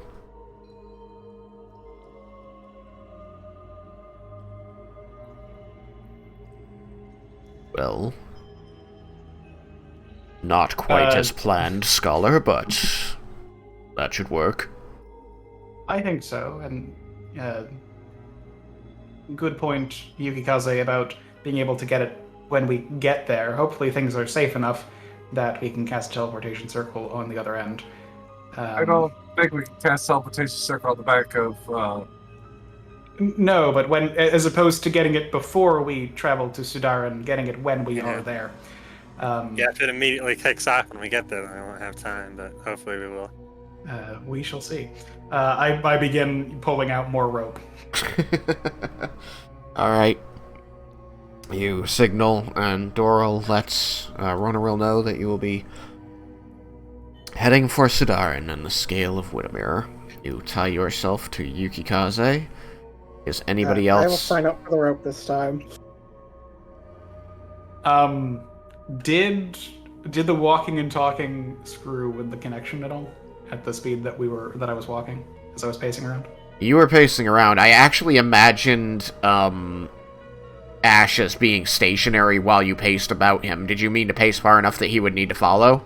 Yes. Okay, if you pace far enough that he needs to follow, then you will notice artifacts as he's displaying this image, and little hitches in the sound. Very small. Okay. So as soon as like that happened, like the first, like a couple times that it seemed like I would like let it happen, stop, at like. Yeah, when you stopped moving, then no more artifacts. And as I said, you're only covering small distances, so it only seems to be little noticeable artifacts, very small, and the sound, like, it's just a little hiccup here or there. And then once that became apparent that that's what was going on, Laramentis would have stopped so that Ash could stay stationary, with the knowledge that that's how it would work, and theoretically faster would be worse. Theoretically faster would be worse. Which can be tested at another time via running later. Cool. You can do it while you're on a ship. So Cyrus is attached via rope, Laramentis is attached via rope, Yukikaze is attached via rope. Was anyone else getting roped into this whole mess? See, Raiken's afraid, because if he falls off, he's probably going to be pulling people with him. The Vendar will be attached to the rope because he's got like 6 daggers on him, and if he needs to, he can just cut the rope. Is it possible for Dia to attach herself to just Raiken and not the rest of the group? If you have your own rope that you are okay with being non-magical rope, then yes. But then I do that. Then I use my own rope and just tie myself to Raiken. Like, if you go, I go. Can't you fly, Leah? Not anymore. I mean, Raiken, I think, does Leah have Dimension Door as well? I do. I mean, Raiken and Leah both have Dimension Doors, so they'll be able to make sure they don't go splat. Yeah, I mean, Raiken splatted before and didn't kill him. Tristan, can I roll an Arcana to check if Dimension Door keeps momentum? Dimension Door keeps momentum. We have mostly declared that teleportation does Not necessarily. Okay, good. So Leah knows that if she falls and uses Dimension Door, she won't go splat when she lands with Dimension Door. Yeah. It will probably be a jarring experience. Might make you very dizzy and vomit, but that's better than going splat. Yeah. It's true. I can recall back in mages 4th university. edition frequently using teleportation, mid-fall to teleport onto the ground so that you were not hurt by the fall. Okay. Good. I'm just thinking about wizard chicken. Wow.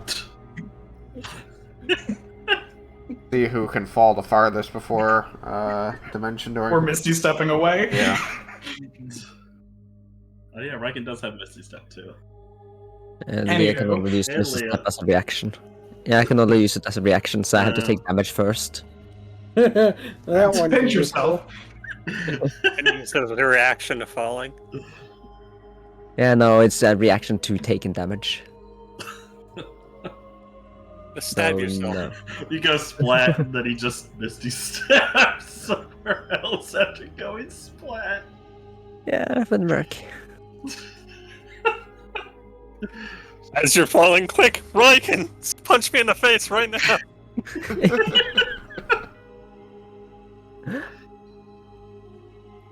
But then having a moral argument while falling. Don't argue, just slap me. The only problem is Misty Step is 30 feet, so we'd have to make sure that we're close to the ground. Yeah. So, Even if you're not, if you get closer to the ground, then it's a much shorter fall.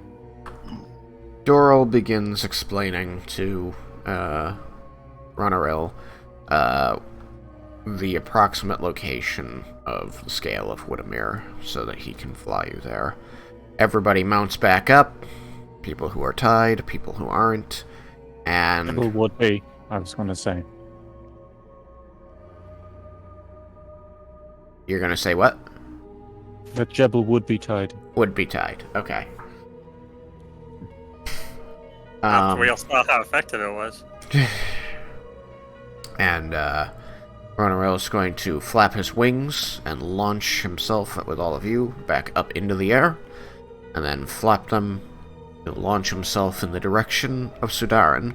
And as you look around from on high, you do find that you can see the curve of this world around you. You can see that this peak that you are lifting off from is a small land mass in the waters between Bromdor and Arcosia, far to the west of Volinar, as you begin heading southeast.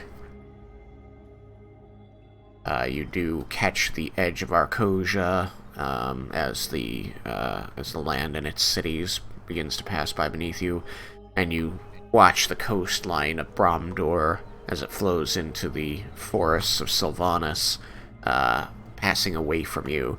You can see a glow in the darkening night that you believe to be the lights of Volinar.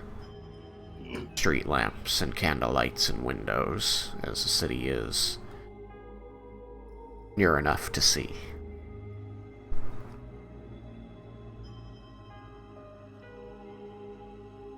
Now then, you will need to make your strength saving throw as you lift off. So everybody please make a strength saving throw. Yep. I'm glad I'm tied. It's better than Well, last time. Not yet. Hold on a second.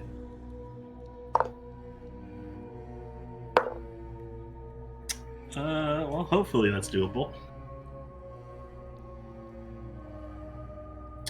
I got a 19. Okay. Yeah, with Raiken's bonus, I got a 5. Jesus. Remember, I'm -1 on strength. Okay. Yeah, you rolled a Yeah, 3 so am I. minus 1. Eight strength high five. Jebel, his laptop had crashed, so he just dropped. Damn it. So he will not be able to give you a roll, presumably. Oh, he's back. Auto fail. Ikikaze rolled a 1, so he's suspicion. Then he got a 20. Okay, so you used Indomitable? Wait, does that count for saving? Or... I believe this so. I think that oh, Indomitable is any saving throw. Yeah, saving. Okay. Yeah, I can use that. So, Indomitable, you got a 20 total? Yeah, 20 total on Okay. my second one. I used an inspiration And got? because I was tired of rolling so poorly. I got a 21. Wow. Damn. Okay. I held on tight this time. What about you, Vendar? I got a 14. 14. Okay, and Jebel? What are we rolling? My laptop crashed. Strength saving throw. As the dragon takes off very forcefully.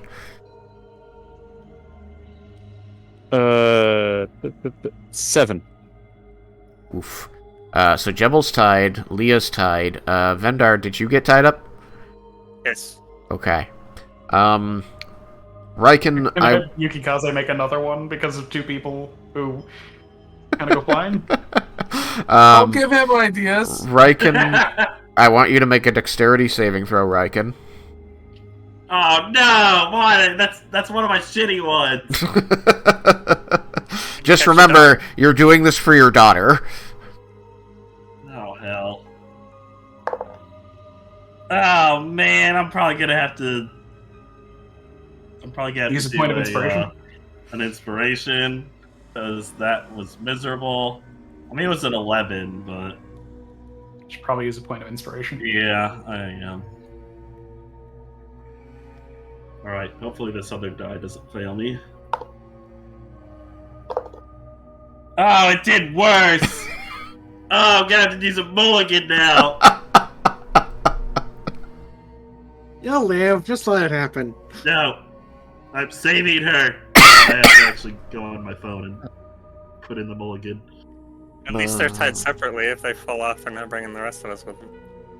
I mean, if Leah falls off and Raiken doesn't, Leah is just gonna be hanging from Raiken. Because there's no way. I mean, But Don't be the Raiken new doesn't want Dingleberry. that to happen. You. Okay, I have redeemed it. What'd you got?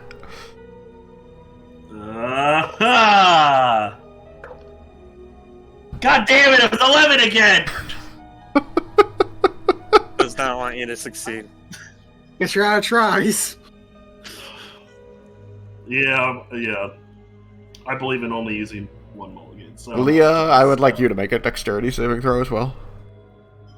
dexterity save, you say? Yes. Okay. Okay. Well,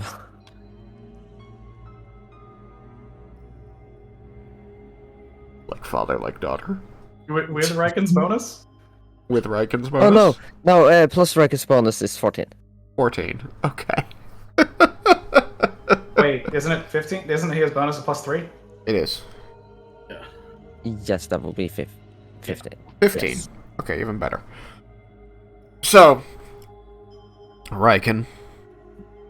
Leah gets bucked by the dragon as it thrusts its wings at the ground, shoving all of you into the air, and you see her kind of lifting out from in front of you, and as the dragon launches forward, you see her kind of tumbling back past you, and you throw out your arm to try and, like, wrap it around her and catch her, but she just sort of, like, snakes through, just, like, sneaks through as you're closing your arm around her, and you feel this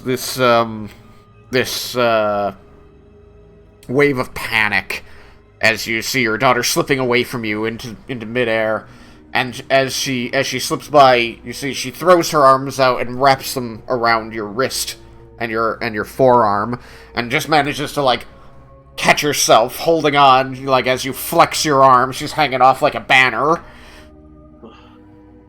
A purple Oh my banner gosh. waving in the wind.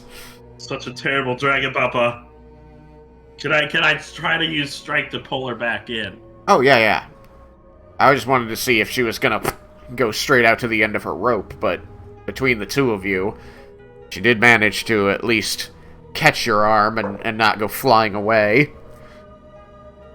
Okay. So yes, you may pull her back in and settle her in front of you, holding her against the dragon. Okay. Jebel, you are tied on. Were you by anybody that you would be relying on to catch you, or are you just going to rely on this rope? I appear to be beside. Let me just. Kind of next Not just to Yukikaze and Vendar. Yeah. Are they fast enough? Would Yukikaze or Vendar feel like they are going to react quickly to try and catch Jebel? Or are you going to say, well, that's why he's tied on? Didn't Vendar also roll poorly? Oh yeah, that's right, Vendar also rolled poorly. I was going to get to him. Never mind. So yeah, Vendar, would you have reached for Jebel? Is that why you rolled poorly? You reached for Jebel? We're gonna, wink wink, I think maybe. I'll ask him. I guess, yeah. I'll reach for Jebel and I start falling off, and then I'll stop. Yeah, so you see Jebel start to lose his grip, and you reach out for him. You go, I got you, and then all of a sudden you lose your grip. Now you're both flying back. Luckily, you're both tied on. I'm gonna need. And I try to latch on to Yukikaze. I need Yukikaze and Oh, let's start with Yukikaze. You make a dexterity saving throw, Vendar, which I'm sure you'll pass with flying colors. So yes, that's 29. Yeah. So Yukikaze, make me another strength saving throw.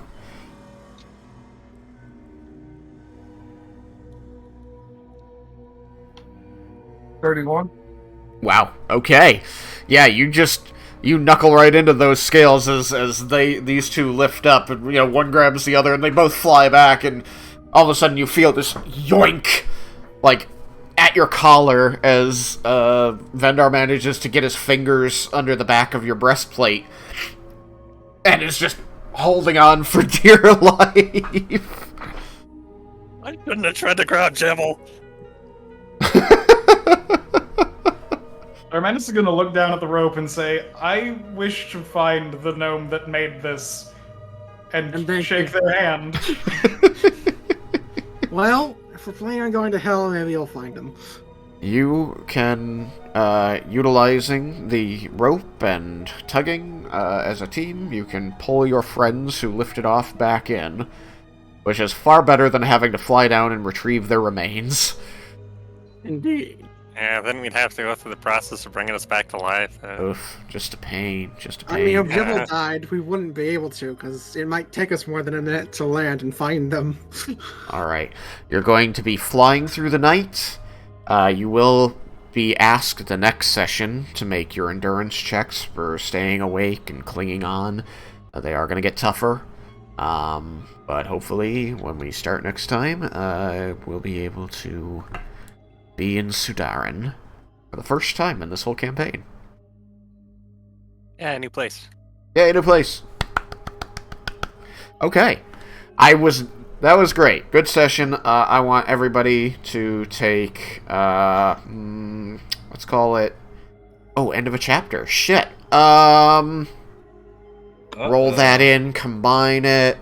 Let's call it, all together, Bajillion. 2,500. Woo! Nice. We have finished chapter 6. 4,000. Less than 2,000 away. There you go.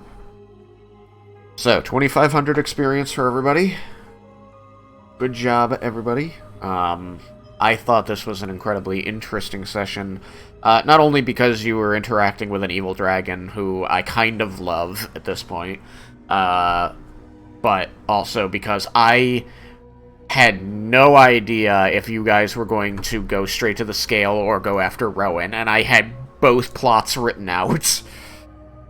I mean, I'd like to go after Roen, but that's one person. The scale's like the world. And we let Roen down again. And you let Roen down again. It will be my mission to go get him as soon as we get this scale. You're so mean to your own character. I gotta get to my sister's wedding. By the way, I gotta get to my brother. Leah do not want to go to hell.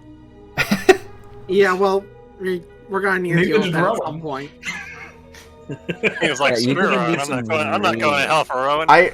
I even made a map for where you would go if you went to hell, and I had all these great ideas for all the devils you would have to deal with. I was super jazzed. Like, I know what's gonna happen if they go this way. And this is not to say that I'm not also super jazzed for you going this way. I was just, originally, I was like, ah, shit, I gotta come up with the hell thing in case they go that way.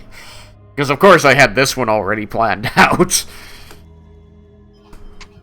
So, I spent the last week thinking about hell. And learning a lot about hell. Hell's interesting. Yeah, well, Leah kinda has a feud with a demon, so going to hell is not really something she's keen to do. Well, is it a demon or a devil? You don't know if he's in not hell. entirely sure. Ooh. Well, with the demon, we may not have a problem. May not. You might still have a problem, depending. I would make the case that if it's a demon or a devil, we have a problem.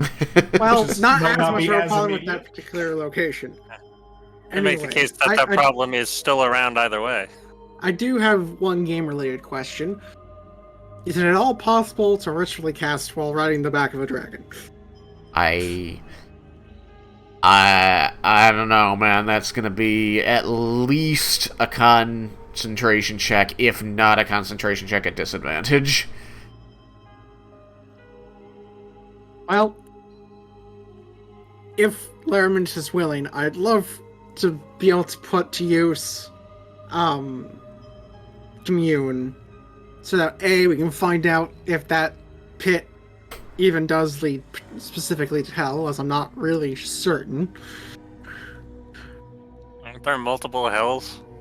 Do we even know which hell he's in? There's levels of hell. So Laramendus, I think, with his Arcana roll, knew the level of hell that Abishai tended to be in. Yes. And so has a good starting point to ask, is this where he is? Yeah. And then start trying to narrow things down from there. I don't know how much Laramendus knows about hell. I don't think it's a lot. No, don't worry, Vendar. It's just one hell. It's the 9 hells of Bator. One plane, just different places on the plane, I think. It's a little bit more complicated than that, but yeah, kind of that. It's kind of sort of that. Can you get from one level of hell to another level of hell? I mean, if you've never been there, the way that the planes are connected is not obvious. Let me end the stream. Thanks everybody for coming. We're gonna be back on definitely next week. Nobody's missing next week. We're not missing any more sessions for like ever. Got it? Okay, cool. So about that. No, shush. All right. Bye.